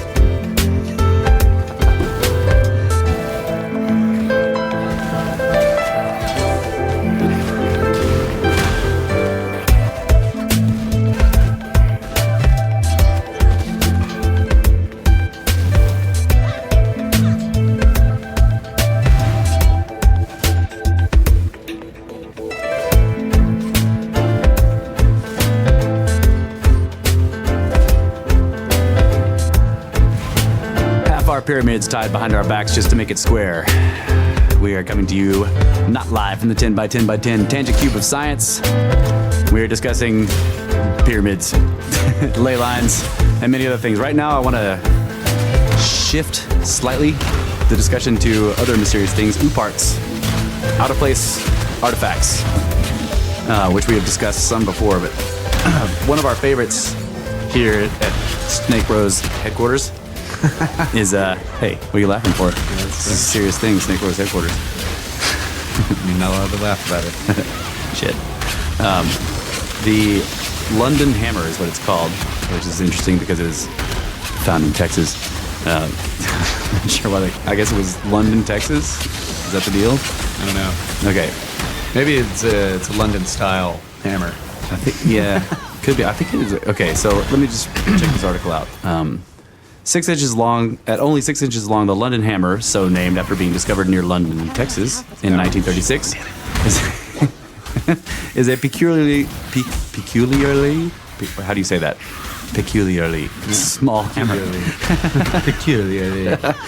Though by far the most bizarre aspect of its existence is that it was discovered completely encased in rock, suggesting that the rock material developed around it. A local couple discovered it while on a hike, having picked it up because of the odd piece of wood protruding from the rock. They then brought it home and it remained undisturbed until their son took an interest in it in 1937. He wanted to find out what the protruding piece of wood led to, so he broke apart the stone and discovered the hammer encased within. That's fucking crazy. Estimates to its age based on the surrounding material wildly range from 1 million to 500 million years, though any precise dating is not necessarily important in this context, as anywhere between holds the same level of significance, since such an implement, according to conventional history, should not have existed even outside of the last 100,000 years. Adding to the mystery is the fact that parts of its handle are in the process of turning into coal, a detail which supports the understanding that this artifact may be truly millions of years old. Or your idea of how long it takes coal to form is completely wrong. Right. Yet what might be the most mysterious aspect of the London Hammer is the fact that this is the part that interested me, since it was exposed to air over 80 years ago, no rust has accumulated upon it, despite the hammer being over 96% iron. This is a baffling feat of metallurgy, the means for which remain unknown today. In regards to this, the only other comparable items we know of happen to be ancient and mysterious, the Iron Pillar of Delhi. Yeah, I was about to bring that up. Being one such example. So just to clarify, there is no technique we know of today to make an almost solid piece of iron impervious to rust. Yet our ancient ancestors somehow understood how to do this, at least those ancestors living across the Atlantic in ancient times. This is a rather critical detail because rust-resistant creations of iron are extremely rare, and the only two primary ones in the world which are known and accepted, the Iron Pillar of Delhi and the Eisen Man, which I'm not familiar with. We should check that out. Yeah, are not found in the Americas and predate Columbus's discovery. To note, the Eisen Man is understood by those familiar with it to be an incredibly ancient remnant, though its first registered dating only began when it was transplanted in the 1600s to be used as a village boundary marker. So yeah, we need to check that thing out. To this day, the London Hammer is dismissed by many primarily due to a proposed theory which suggests that a form of rapid concretion must have taken place. In other words, it's a relatively modern hammer that came to be encased in stone due to some very exotic series of circumstances which rapidly formed stone around it. Right, but they're only allowing that idea to work around the hammer. Right. Whereas if you try to propose that idea Anywhere else, they're like, no, yeah, no, concretion takes forever, yeah. This flimsy explanation, which every party opposing the hammer's significance has been forced to lean on, is somewhat painful to swallow. Primarily because the notion that components of a strata can rapidly solidify together is entirely a theory and very close to outright speculation. Never has this process been recorded taking place. Minute examples of just so certain mineral interactions have been observed, though when faced with a situation like this, that information is taken and grossly extrapolated to help reach a comfortable conclusion. This is comparable to aliens finding a tribe who's built grass huts and then announcing that these same tribe built the pyramids and going on to assume that they built everything on the planet. It's ignoring the more likely possibility that human civilization is older and more complex than we conventionally believe in favor of a woefully unlikely alternative. So, Yeah, but this whole concretion idea, like rapid concretion, if they can support that, for example, the concretion around the hammer, then what about these dinosaur footprints? yeah, Right? Yeah. Maybe that happened rapidly. right. Yeah, And it didn't take 65 fucking million years or yeah. whatever. And Exactly. Nope. They'll get mad at that. Yep. they can't allow that. So, and I found this with if you go through a list of the best OO parts, most of the counter arguments against them sound like special pleading, which is what that is. Like, you know, they're basically saying like, well, it must be an extraordinary set of circumstances that has never been known to take place anywhere else, but did take place here in order to keep our ideas the same. Yeah. Special pleading, right? They did that with the Nampa figurine, the little doll that was pulled up from 300 feet of the down in the well. Yeah. So I've seen it with a bunch of these. Like there's one that's a cube. Maybe that's another iron object. There's a cube that came out of a coal mine. It's a metal cube, and it's a strange alloy too. And they did the same thing with that. It's special pleading. Like, how did this metal get in there, and why is it an obviously artificial shape? So I don't know. Yeah, that's why out of place artifacts are powerful there, and they're ignored mostly by the mainstream. They don't like them at all. Yeah. But if you go to if you go to badarchaeology.com, okay, this is a place where they do their best to debunk what they view as fringe. Okay, so they have their list of the OO parts, and they do their debunking, and it's it's pretty funny if you read it. Like it's all fallacies. It's massive amounts of fallacies. And then they blame Christians. They also hate Christians there, because they view anybody who's interested in out of place artifacts as a 6K creationist. That's what they just label you as that. Like that, they think that all these anomalous items are only brought to the forefront by people who are trying to prove that the Earth is young, which is completely not the case. Yeah. So But the iron pillar of Yeah. Delhi is really fucking weird too. yeah, And they still can't figure out like even the way like this metal was made. It's not like they're like, oh yeah, it's this really difficult way to make it. right. And it was cast, so they know that it was cast because of the way that it's formed. Yeah. But it's also a single piece. Like, in other words, it's not cast, like it's not multiple pieces and then stacked up to make a pillar. Right. Which makes it, to this day, still the single largest cast iron piece in the world, and we still couldn't replicate it. It's too big. Like, Yeah.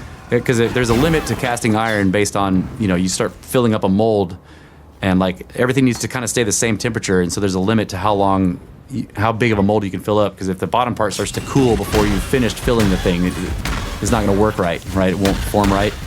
But this enormous pillar was cast as one piece, and again, like it was using some alloy of iron, which is almost pure. It's weird. Like most alloys have at least one other material in them that has a somewhat large percentage, but this is like 98% iron and then a bunch of tiny little trace things that somehow make it impervious to rusting. That's crazy. And it may be making it impervious to rusting by forming some kind of film. I remember reading that somebody had discovered that it had this protective layer on the outside that was being secreted from the interior of the metal. And they found that because the changing environmental, or I guess I should say the pollution levels of the area where it is, right? So the pollution, because it's a city, the pollution levels were beginning to eat that protective layer on the outside of the thing away in certain areas, which was then beginning to rust. So it's like that was what cued them into seeing like, oh, maybe this is what's protecting it. Like it's actually got some sort of protective coating, you know, that, but it's intrinsic to the alloy itself. It's not like that it was sprayed with something. Yeah. And so the freaking smog was destroying it. So you were reading this stuff about galvanized metal the other day, and it's like it actually secretes like an oil. Yeah. Which is really what keeps it from rusting. Right, exactly. Yeah, and that's a very interesting thing. So another one of my favorite out of place artifacts. I don't have an article up here on it, but it was an aluminum object found in Romania. So they were digging along this old creek bed, I think, and they were down pretty far, like I don't know, 15 yards or whatever, down into the ground or whatever, and they found amongst all this sand, they found this aluminum object that kind of looks like it's a wedge shape, but it has holes bored through it. Yeah. It's an obvious artificial shape. It looks like The backhoe tooth? yeah, it's the backhoe tooth or the Apollo lander foot, right? But it's big, you know. It was found in the sand with a couple of mastodon bones. All right, so it's it's down in the sand with a couple of and it's this obvious artificial aluminum artifact, and like the guy who initially found it decided that it was some kind of metal tool that they used to butcher mastodons, right? Which is like, come on, man. I don't think that's what it is. But they called it an axe head and they called it a splitting wedge or whatever, but it's obviously machined. It has these holes bored through it that are not, you know, this is not a handmade thing. Isn't it also like a type of aluminum that we don't know how to make? Yeah, so there's the closest thing we have in modern times is called duraluminum or something like that we make, and it's got 4 or 5 other, it's got zinc and, you know, other metals in it at small traces to make the aluminum a lot stronger. This object, when they did the testing on it, it has like 15 trace metals in it. And so there's nothing like it. Like I was looking at a list the other day. It's like aluminum 96%, and then it's like bam, bam, bam. It's like, you know, zinc and copper and iron and gold and silver and, you know, like all these metals listed in there in tiny trace amounts. And the other thing about it that made this object difficult for anyone to debunk was that it had a pretty thick layer of oxidation on the outside of it. Now aluminum oxidizes like iron does, but it takes a long fucking time. Like aluminum will break down, but it takes a long fucking time. Yeah. Have you ever seen a piece of aluminum with like, you know, an appreciable amount of aluminum rust on it, the white powder?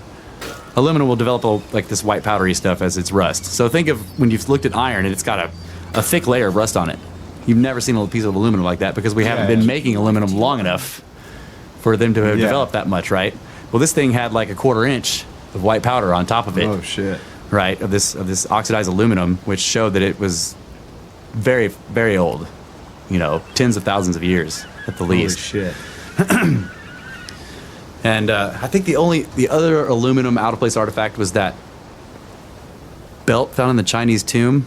That they unearthed a tomb of a Chinese, I don't know if he was a nobleman or an emperor or whatever, but he was laid out in state with all of his jewelry, and he was wearing a fucking aluminum belt.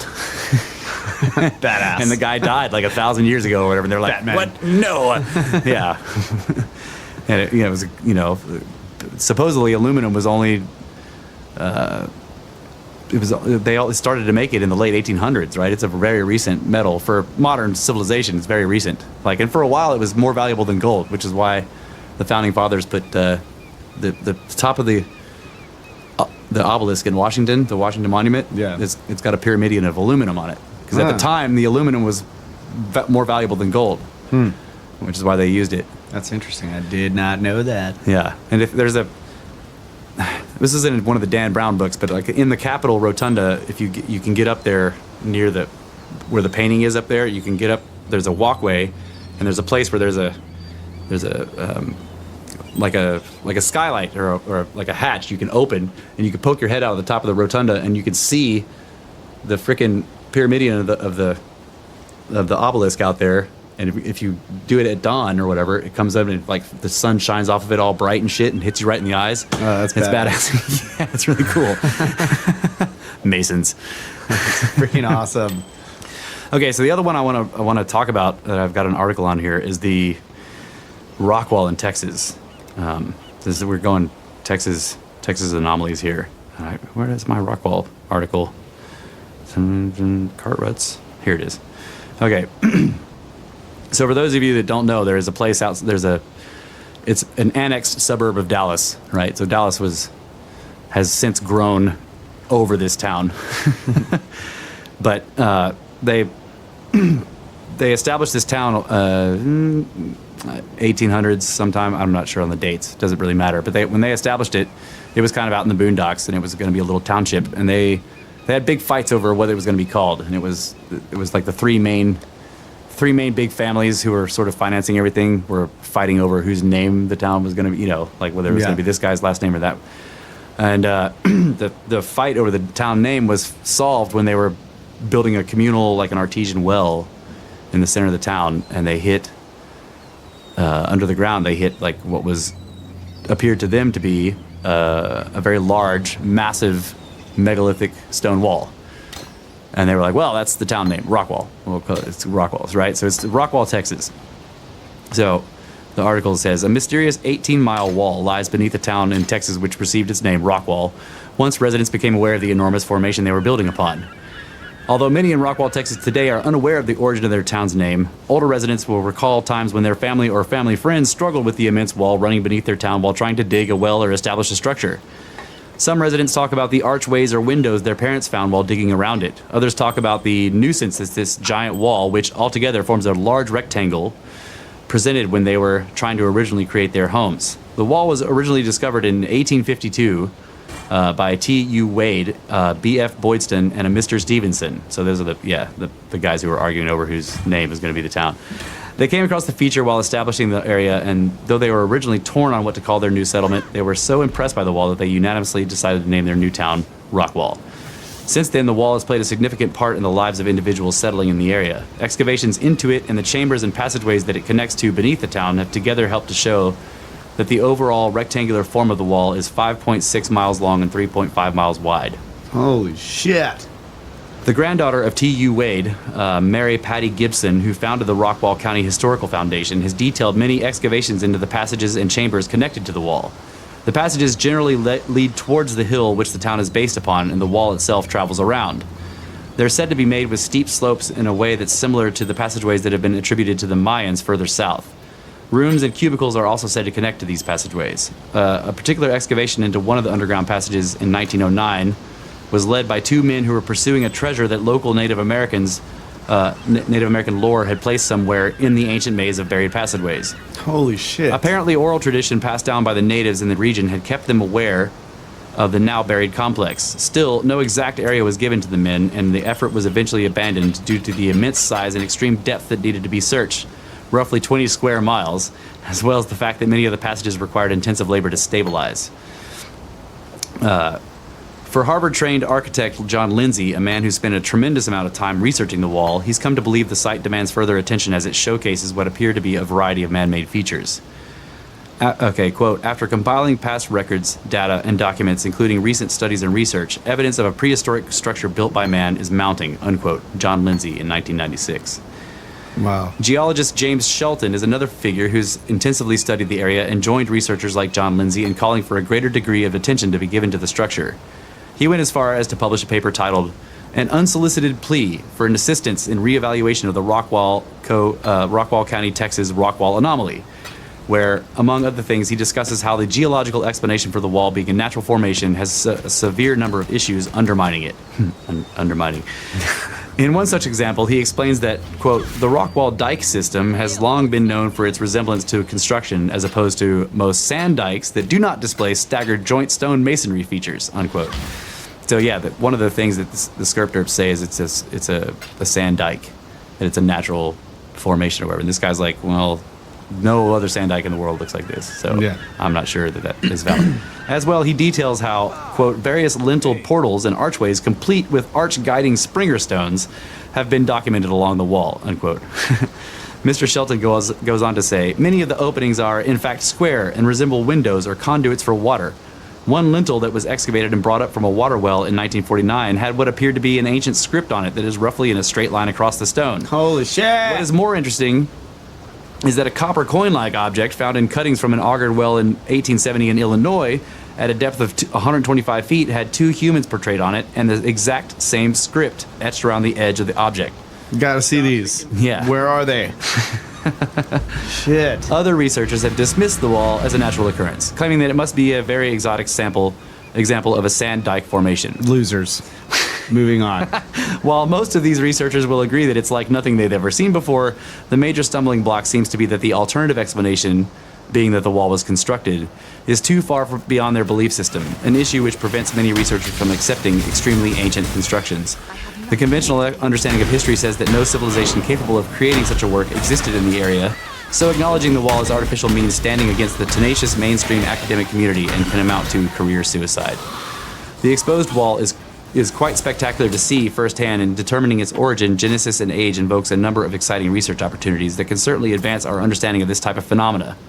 The most important fact, however, is the point that geologists actually do not know the precise processes that created this feature, and therefore, a systematic and detailed study of a section of the wall has the potential to expand our knowledge and reveal new data not considered heretofore. Randall Moore, PhD archaeologist. In 2013, geologist Scott Wolter and Dr. John Geisman, who's probably the most vocal critic speaking against the idea that the wall was constructed, analyzed the site as part of a History Channel special. While they agreed that it was very unique, they decided that it was still possible that it could have been formed by natural means. What they used to prop up this belief was the finding that some of the rocks shared similar magnetism, which could suggest that they were made in the same place. Yet this is a somewhat troublesome way to dismiss the site as a natural formation. For one thing, if it is indeed an artificial construction, then it was almost certainly created in an extremely remote time in the past.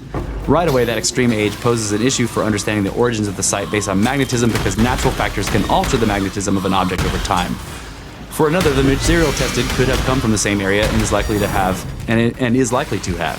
Another aspect to consider is that the mechanism in which the stones were created may be a form of artificial concretion. In other words, the stones could have been cast in place at the site using a mixture of materials. I think he's talking about geopolymers. And if that's the case, then the blocks would share similar magnetism.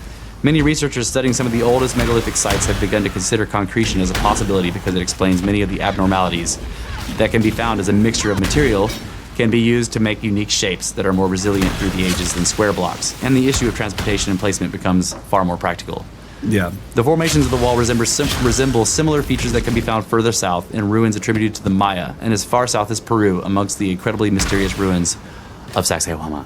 Oh, Sacsayhuama. So yeah, that's like right on our doorstep. That's really badass. Right there. When was that written? At least 2013. Yeah, this is very recent. This is a fairly new website called mindthehive.com, and they have badass articles on all kinds of ancient shit. Mine the Hive. Cool.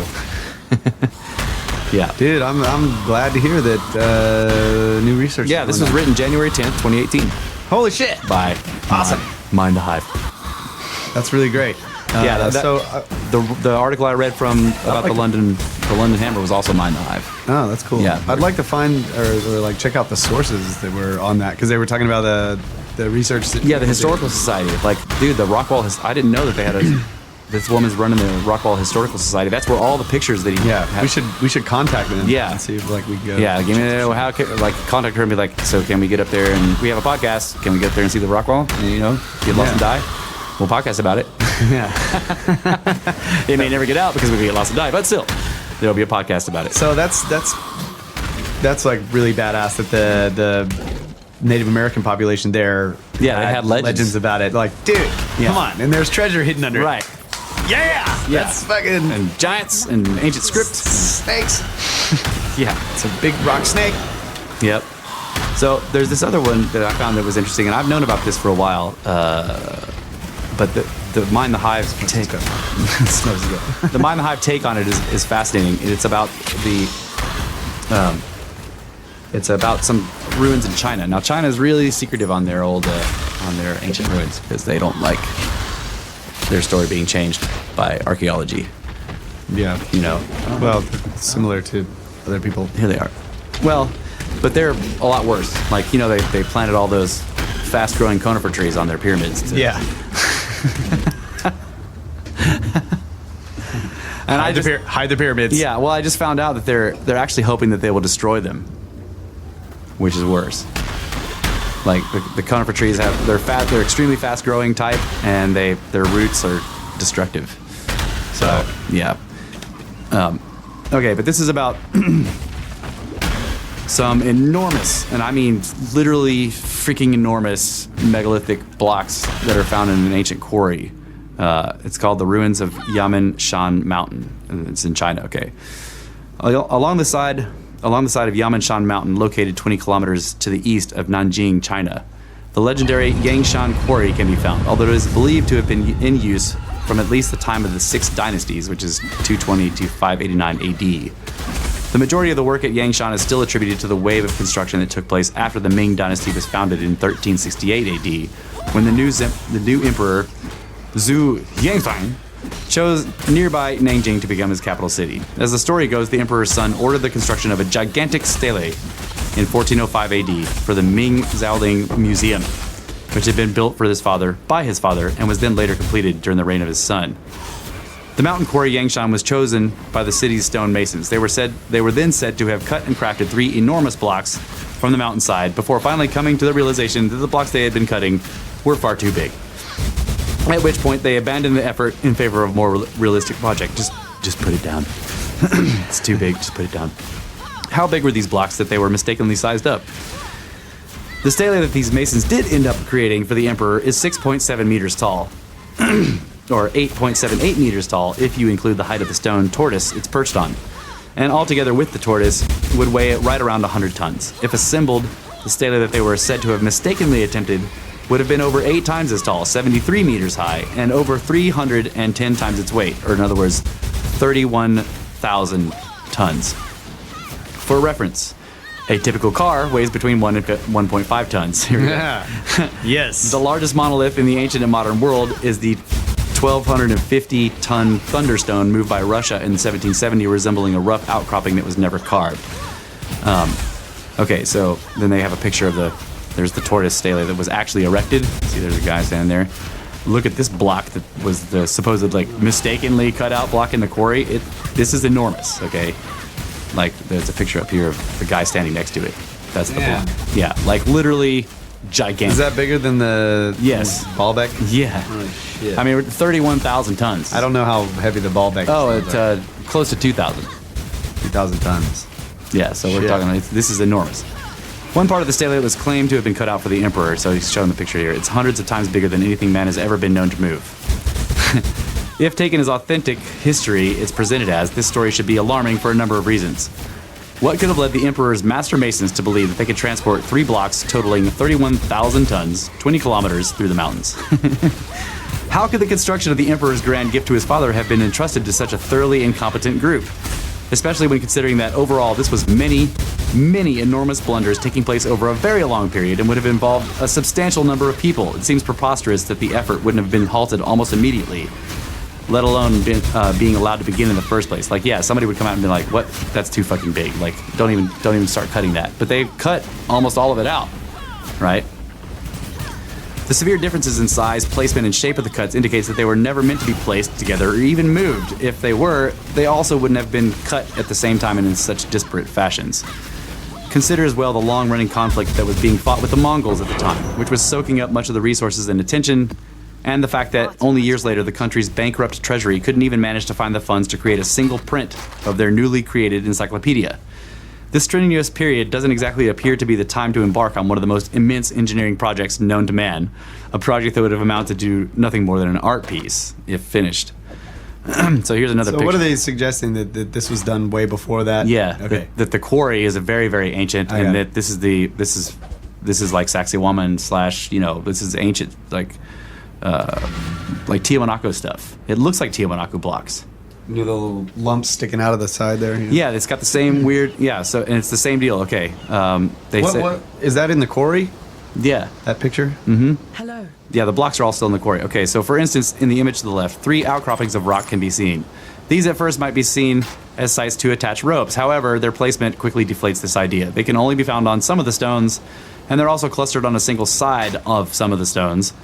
Many of the protrusions are also fully rounded and would make poor grips for rope. Certainly, certain ones are also beneath the area where the block would have been cut, which is the same with what we see in these other megalithic. Like they say, oh, those are protrusions for lifting things or whatever. And you're like, dude, you can't get a rope around that. It's like a little knob. It's all rounded off. Okay, so let's see. Water erosion. Yeah. But it's not old enough. It becomes even harder to accept that these blocks were ever intended to be moved when examining the patterns carved into the walls of the rooms that have been created beneath the giant masses of stone, as seen in the pictures below. So there's these etch patterns in the walls. And that could have been done later, right? Yeah, I guess so. Engraved a centimeter or more and sometimes deeper than an inch, these patterns appear to have been worked into the interior surfaces of these structures in much in the same way that entoptic phenomena was incorporated into some of the oldest cave art sites in the world. Entoptic phenomena in an archaeological context are patterns that naturally occur within the eye or brain, which are then used as a motif for art when their occurrence in a normal human's experience is greatly increased due to that person undergoing an altered state of consciousness. Drugs. In other words, on drugs. Our ancient ancestors used to put themselves into altered states of consciousness, typically through the use of naturally occurring psychedelic compounds, and they would then carve... Like LSD. That's right, like dose of acid in the eye, man. Natural. And they would then carve or paint entoptic phenomena, among other things, inside of caves on and on rock faces. If the engravings at this site are truly indicative of this entoptic phenomena, this realization might help place the site into a much deeper period of antiquity, as the other examples of entoptic phenomena in cave art typically receive dates on the order of tens of thousands of years old. To be clear, these long engraved patterns of lines are certainly not the aftermath of the stone in these openings simply being removed, at least not by any tools or techniques attributed to ancient man, though many, particularly along the sidewalls, do resemble what remains after a pass by a modern heavy excavator. Okay, because they're so patterned, it looks like Big old sketches. So why would the workers said to be quarrying these blocks go through the trouble? The designs appear artistic, similar to what might be found in a ritual space. Additionally, and strangely enough, they don't appear to have been made by a basic chisel. One particularly bizarre aspect of the site is just how much stone appears to have been moved. Looking at the spaces between the major blocks and the surrounding mountains, it looks as if millions of tons of rock has been removed. The region is known to have been a quarry for some time, though this explanation would hardly seem to account for the staggering amount of rock that appears to have been moved. In addition, if the site was used to quarry rock then take it elsewhere, it was done so in a very bizarre fashion, as if there was a contrived effort to leave behind towering, flat walls, which is not found in any other ancient quarry. A more reasonable explanation would seem to be that whoever initially worked at this site did so to create the structures found there. It'd be an immense project, though not entirely without precedent. The Longyu Caves, which are another one of my favorite Chinese mysteries, which are a few hundred miles away, are considered to be one of the ancient world's biggest engineering projects, though no one can determine who made them or why. A similar amount of stone would have been displaced in the area around Yaminshan as in the Longyu Caves. As well, the Longyu Caves have very similar patterns of engraved lines on the walls like those seen in the images. If the site really is the ruins of some incredibly ancient culture, there's a possibility that they might have lessened their workload by using rubble, masonry, stonework, and rammed earth building techniques to shape different parts of the area. So they show you some examples of this, like where they, like, so if you're quarrying or whatever, you end up with all this rubble, you can kind of stack it up within forms and then pour an aggregate into a concrete into it. Right? And then the rammed earth is similar, except you're putting down layers of flagstones and then you pour a concrete around that and you get kind of, they can smooth out the outsides and get a sort of a block looking thing, right? With strata in it. And they show how, like, one of the big blocks, this one, has this weird stratigraphy that looks not natural, but like it was more rammed earth. Yeah. So this may be a constructed block, which is pretty cool. That would be really old. Yeah, it'd be incredibly old, yeah. What seems clear is that there's more to this site than being a simple quarry. However, its original purpose is tough to discern. Look, this is like in one of the weird holes, rooms carved underneath the block. Like, what are those things? Yeah, it's badass. They look like ramparts. Yeah, they do.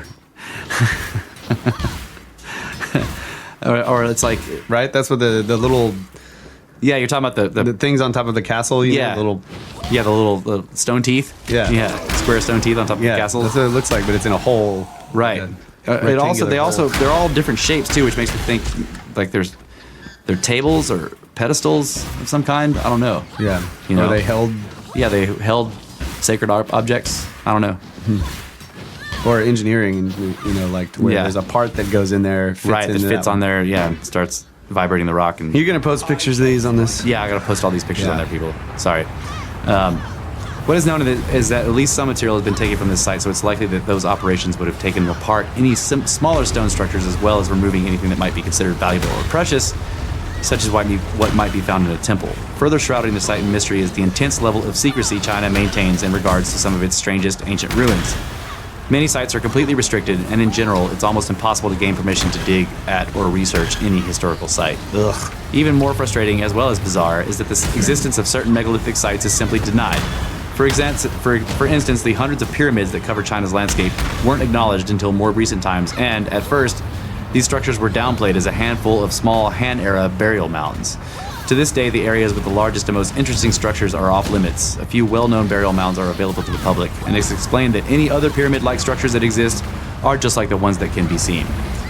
Also interesting to note is that the Chinese government has since gone out of their way to cover some of the pyramids with a fast-growing species of conifer, seemingly for the purpose of masking their presence from aerial photography while also degrading their structure. Assholes. Yeah. As is the case with most of our world's oldest existing works of art and architecture, the creation seems to belong to a disparate culture that embodied a way of life radically different than our own. And just like other ancient megalithic sites, it would seem its builders utilized techniques that have long since been lost. A body of techniques that likely arose from an entirely different tree of engineering, which allowed for the working and moving of enormous stones to be a far more practical endeavor. Man, we need to call up Zeeping. Just be like, dude, come on, man. It's a big deal. I mean, they're big rocks, but come on. Yeah, Not that big a deal. yeah. We know you got pyramids. We've seen them on Google Earth. Zipping. Well, what they get mad at is when people start digging around these ancient sites, they find red-haired longheads. Yeah, that's And like, unfortunately, it's the old indigenous problem. We need to take a break. Yeah. We'll come back, and that's badass. I'd like to talk about that some more. But yeah, we'll talk about this more. sneak break. Yep. Take a Snakes.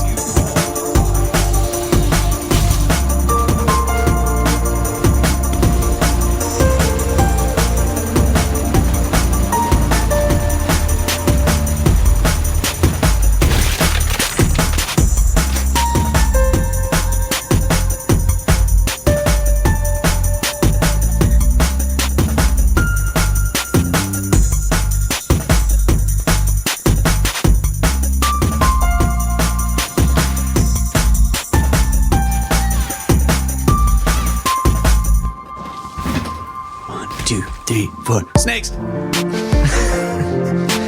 And welcome back, ladies and gentlemen. The final segment of the final hour. Is it my turn for the intro? Yes, it is. Yeah, final segment of the final hour of Snake Bros podcast.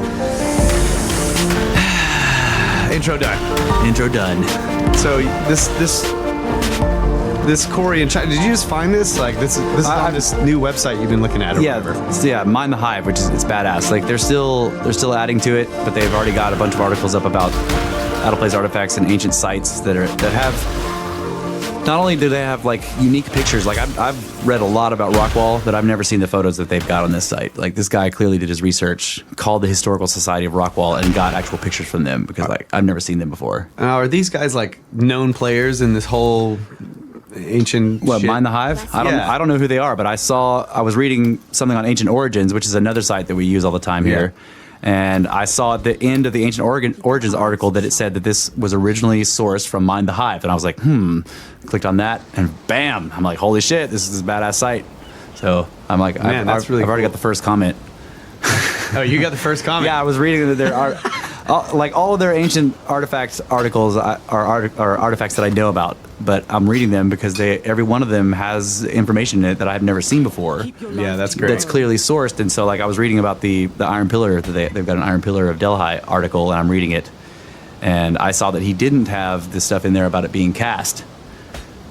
he talked a lot about the rust and about the materials and everything like that, and some other interesting stuff. But I was like, yeah. So the second mystery about this thing is that it's a cast iron object, and it's a single object, which makes it the largest cast iron object ever made, even though it was made thousands of years ago.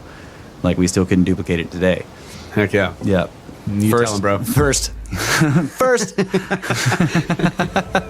Did you sign it Snick, bro? Yeah, it's Brothers of the Serpent is what I was logged into at the time. Yeah. Hell yeah.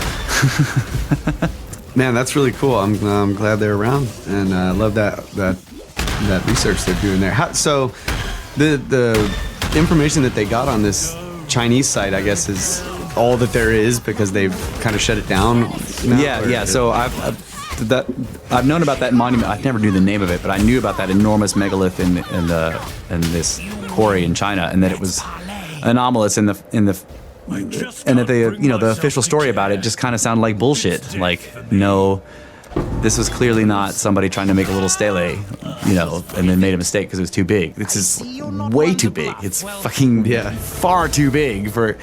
When you look at what they actually ended up building, you're like, no, that is not what happened. Those guys didn't go out there and be like, and start cutting this thing out and be like, you know what? Maybe we can't move this. We should make one some smaller. And then they make one that's, 100 times smaller than that. So I knew about it, but I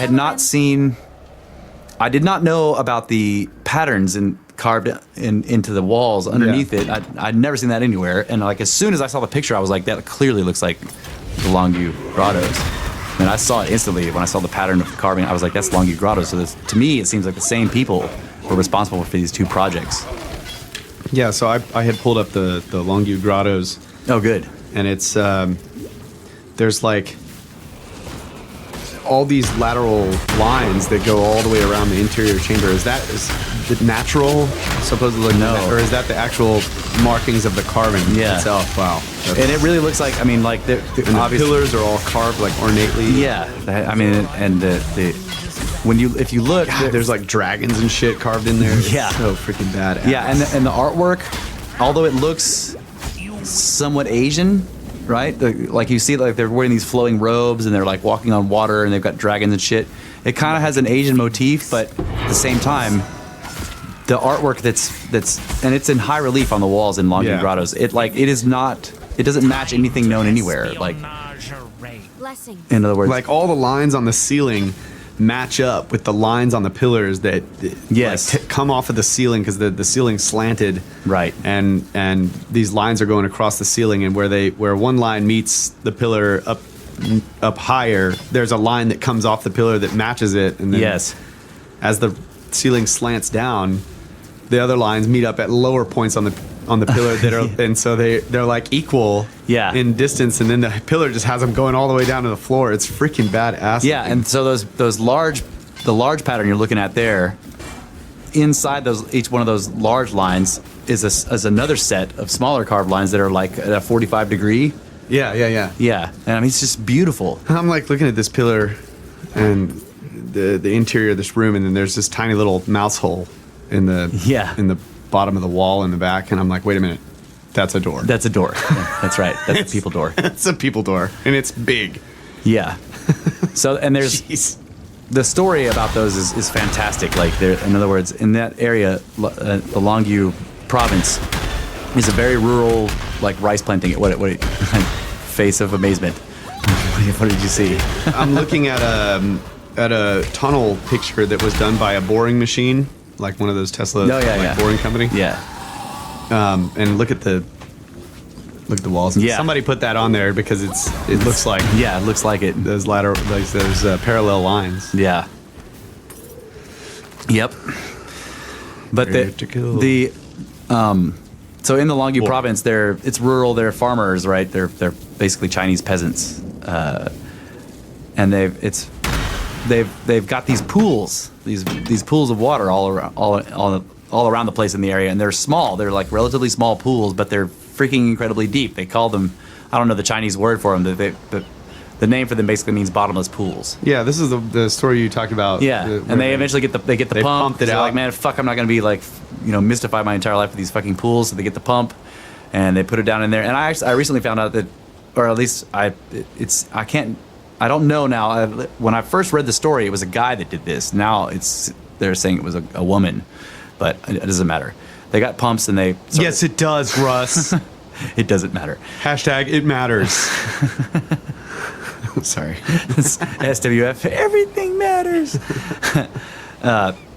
So they started to pump the water out of one of the pools. And as the water level of the pool went down, they saw that the pool actually widened. The walls were going outwards. In other words, the pool was widening as it got deeper. And then they started to see the tops of stele and carved stuff, and so they started to pump. Now, at this point, I think they've found 36 of them.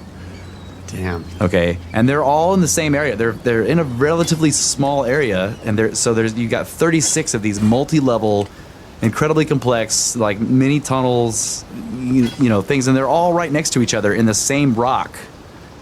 Right, to the point but none of them intersect. Like none of them connect to each other. They're all isolated. Even though in some places it's well known that it's been found out that like one tunnel on one complex will be running through the rock, and then another complex will have a tunnel right there, and they'll be within inches of each other. Like the wall will be thick enough to be supportive or whatever, but like they're running perfectly parallel, even though they're completely separate. Yeah, how do you even do that? How do you fucking do that? And then there's other places where like there'll be in one complex, there's a tunnel, and it's got shelves that go underneath like this, down low. And then in the complex next to it, it's got a tunnel like this, and the shelves are up high. So they like... they fit into interlocking tunnels. What the fuck, dude? So I'm looking at this high relief carving in one of the caves. Is it the big one with the 4 people? Yeah. Yeah. And they're walking on water. Yeah, they're all on the water, and it's like foam of the sea. Yeah. And the waves are all frothy and right. It's like 2 guys and 2 women or something like that. There's a female in there, right? There's a female in the back, of course. But she's riding the dragon or something. No, right? there's a donkey. It looks like that's the second one. If you start from the back, there's like a female. She looks like she's holding something in her. Yeah, they all have instruments or something like that. And then there's looks like a bearded guy on a donkey, but I don't know. And then there's 2 dudes standing. This guy, the third guy, has like these items in his hand, but it kind of looks like the Sumerian things that they have. They always have something like stuffed in their belt. Yeah. They got the weird Chris knife thing stuffed in their belt. It's got like that. And this other dude has like a fan, like the little hand fan. Oh yeah. And he's pointing ahead. Yep. Like, come, we must walk across these waves. But it's like it makes me think of like forces of nature or something. Right. Like the north, south, east, and west winds. Yeah, something like that. It's really cool. Holy shit. Yeah, the tunnel, and so, like I said, there's been 36 of them found so far, but for whatever reason, again, Chinese government being weird, only one of them is open to the public, so nobody knows what the other ones look like. Now I'm looking at this picture that says the mind-blowing Longview Caves. No, but this has got to be... Let me see it. What? In Afghanistan. Yeah, that's not... It's like this massive dome-shaped rock with a little hut on a stone square on top. That's in Jordan or something. That's not in Longview. Anyway, sorry. I'm just sitting here looking at pictures. So yeah, the carving styles, like with where you end up with these patterns on the walls, is clearly reminiscent of Longview. Even though, like I'd say in Longview, it's more structured. The pattern is more structured than at the other at Yangshan, with the Yangshan Quarry or whatever. But it looks the same. And the fact that despite what they say, those patterns that are left in the walls do not appear to have been made with a standard basic chisel. Like whatever they used, it was not that. Yeah. And the other similarity is the fact that apparently, well, with Longview we know that literally like tens of millions of cubic feet of stone was completely removed from these systems, like an almost unimaginable amount of stone, and it's nowhere to be found. Like it is gone. It's not in piles of rubble nearby. It's not spread out. Nobody knows where it is. The stone is fucking gone. That's crazy. Like So it was done, maybe, perhaps, so just throw this out there, but it was done long enough to where the, like all of the vegetation and the soil that's on top of the ground normal is now on top of it. Like, maybe it was done back when it was more desert. Yeah, it could be. They kind of look more like quarries than anything else, though. So it seems like they were quarrying the rock, but it's also, that's a weird thing to say because, like, They had to get it out of these small holes that come up. So it only makes sense as a quarry that was done by machinery. Yeah, like if they were more like a mine than a quarry. Yeah. Because they would be taking it out in small little bits, not massive stones. Well, I mean, like the pool. Yeah, you could take the pools are not tiny. They're big enough to where you can see the entrances of them. Like in some of the pictures, you see the light coming down from the pool, right?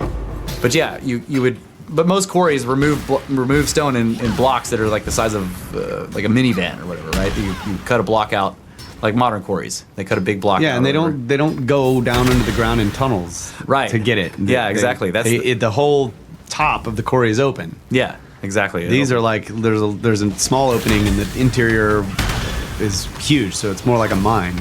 Yeah, but it definitely doesn't have living space kind of stuff in it. You know, it's just large open galleries with pillars that are left in the rock for support and hold up the ceiling, and they slant down or whatever. So it looks like they were removing material, but it is Artistically done. yeah, sure. it's very artistically done, and it's just weird as a mine because they weren't mining anything. It's the rock that is there sediment? is sediment. It's very hard, but porous. Like Yeah.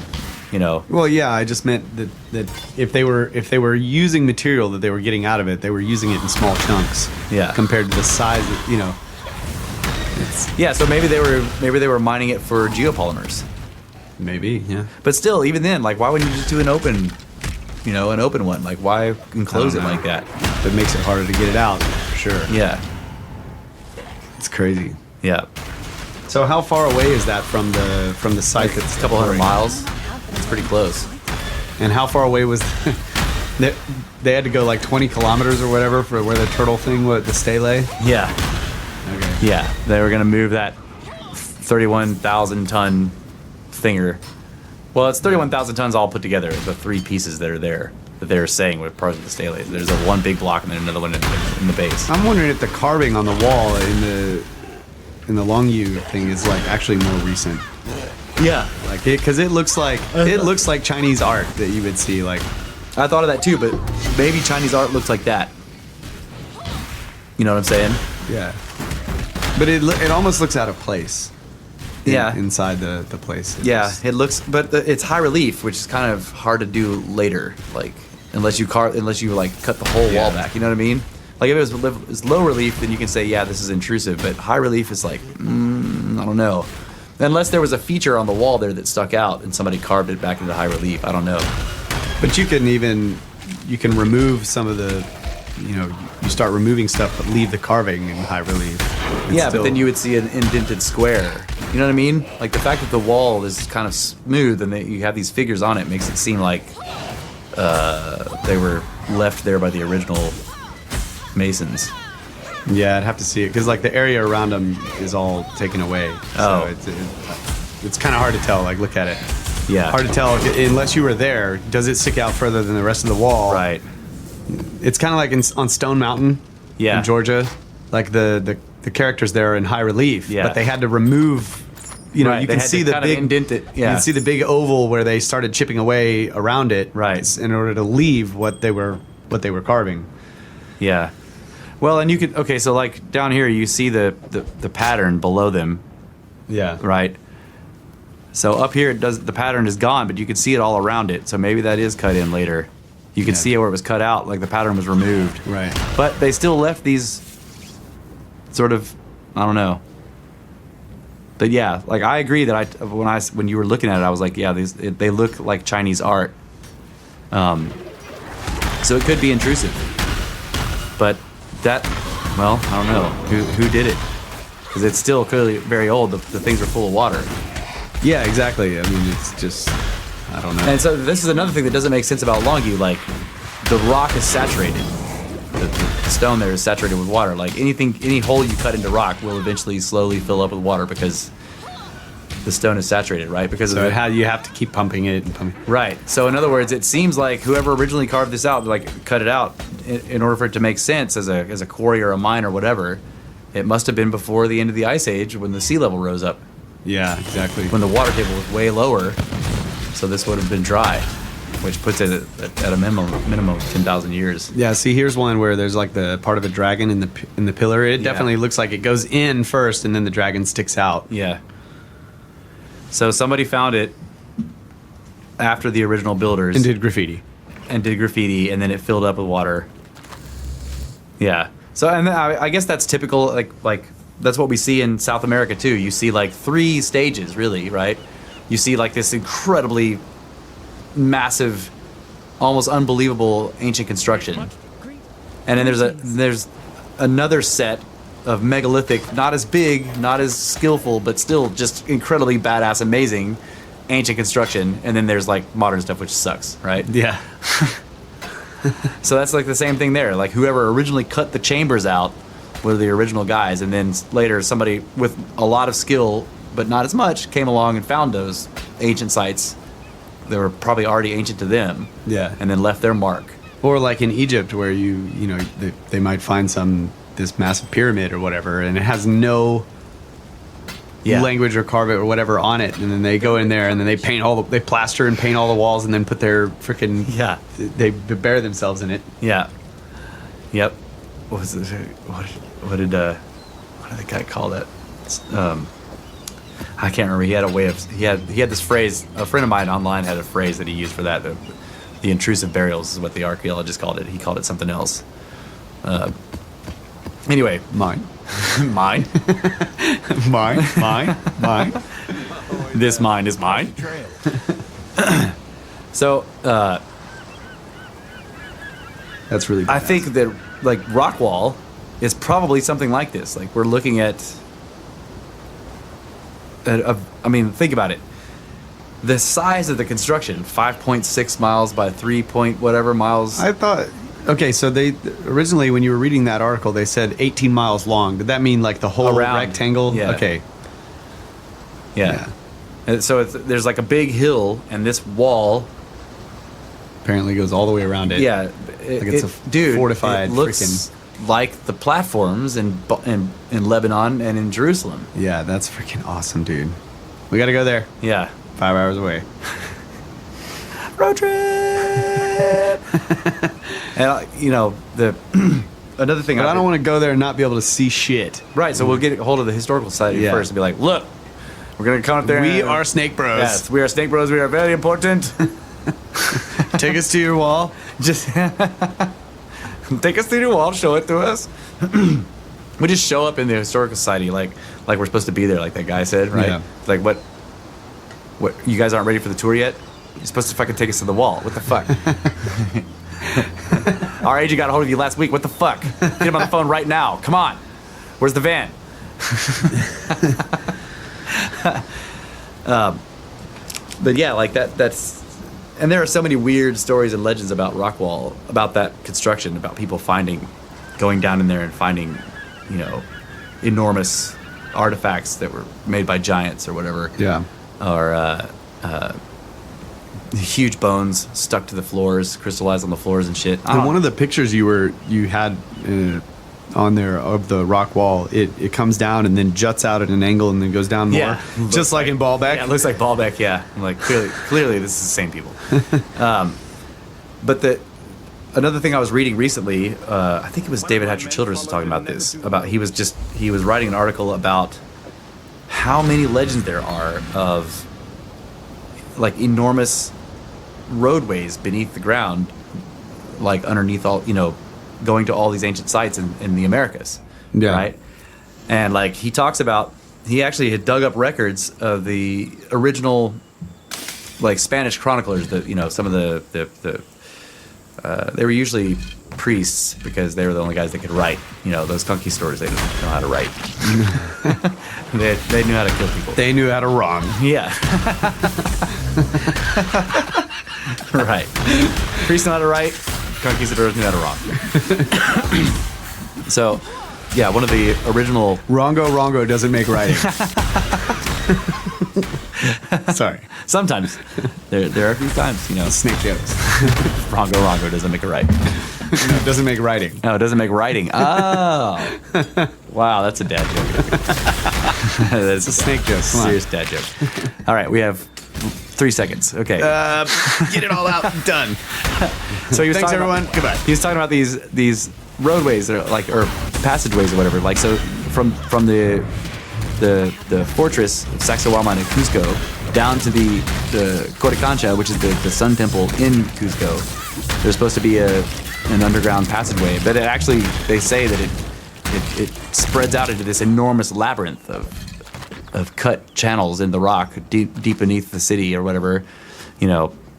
These are legends? Well, they are like legends now, but Childress had dug up these reports from the Oh, yeah, the writer. The the people chroniclers, with the writing.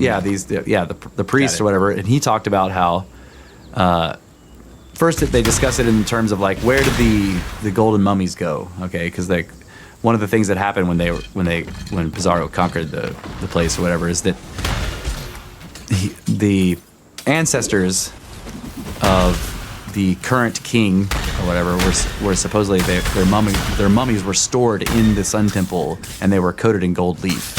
Okay, so they were the golden. There were 20 of them, the ancestors of this guy, or maybe it was 8. I can't remember. It doesn't matter. But these were never recovered. They were somehow secreted away along with a shitload of other treasure. And there's a legend that they were taken to a place called I don't know how to say it, Patiti or whatever. It's a secret city, which they thought they had found when they found Machu Picchu. They totally thought they had located the secret city where all the treasure had been stored, but no treasure was there.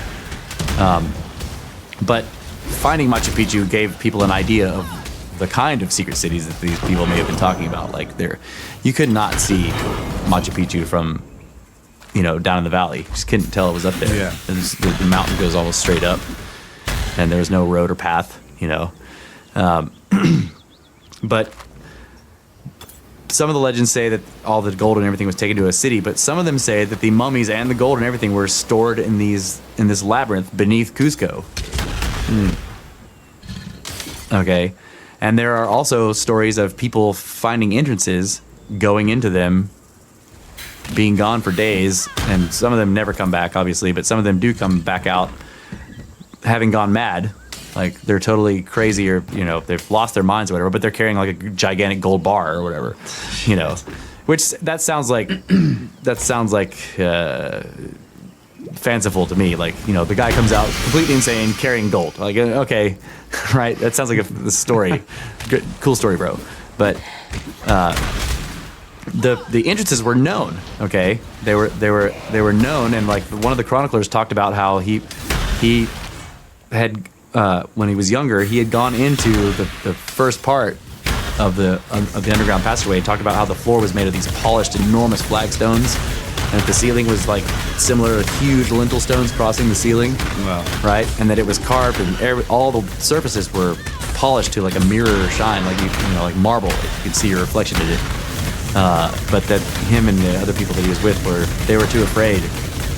He's like, we were terrified to go, you know, farther in there than the sun was. The sunlight was, you know, getting through the entrance. He was just like, because people go in here and never come out, you know. Yeah. And there were, yeah, I thought about this. Like, if we ever went there, we would probably find an entrance and go in and never come out. Because there's obviously somebody has booby trapped the place. I mean, if you're gonna put enormous golden mummies down there and a bunch of other treasure, you're gonna trap it. And probably Rockwall, if there's passageways and shit like that, we'll probably find one and we'll probably go in and never come out. Because it's probably trapped too. Or like he said in the article that some of the passageways require an enormous amount of work to get them stable before you can, you know. But what was that? That ain't gonna matter. It's great news to know that there's still like studying and like people wondering and wanting to find out more and take another look at it and everything. Because I thought that whole argument was dead. What, a Rockwall? Yeah, I mean... Yeah, no, there are some people with actual credentials who are interested in it. That's great. Just not very many, and they can't get the ears of their peers because their peers are too scared of their losing their gerbs. Yeah. don't want to lose your gerb. That's right. Well, that's it for this week. Ladies and gentlemen, thank you guys very much for being with us. You can, anytime you want to comment, you can go to brothersoftheserpent.blogspot.com and comment on the shows. You can send us ideas. You can tell us we suck. If you're from Rockwall, you can invite us. Yeah, you can invite us over. Hang out. Tell us to bring our hammocks. We'll hang our hammocks from your trees. And don't worry, we'll probably glad within a day or two. If you guys want to email us, you can email us at brothersoftheserpent@gmail.com for any other communication purposes. And if you guys would be so kind, go to iTunes or TuneIn or Stitcher and give us some reviews, some 5 stars. Tell everybody we're amazing. That would be great. And other than that, I think that's about it. Thanks a lot. Thank you guys very much for listening. And GF1.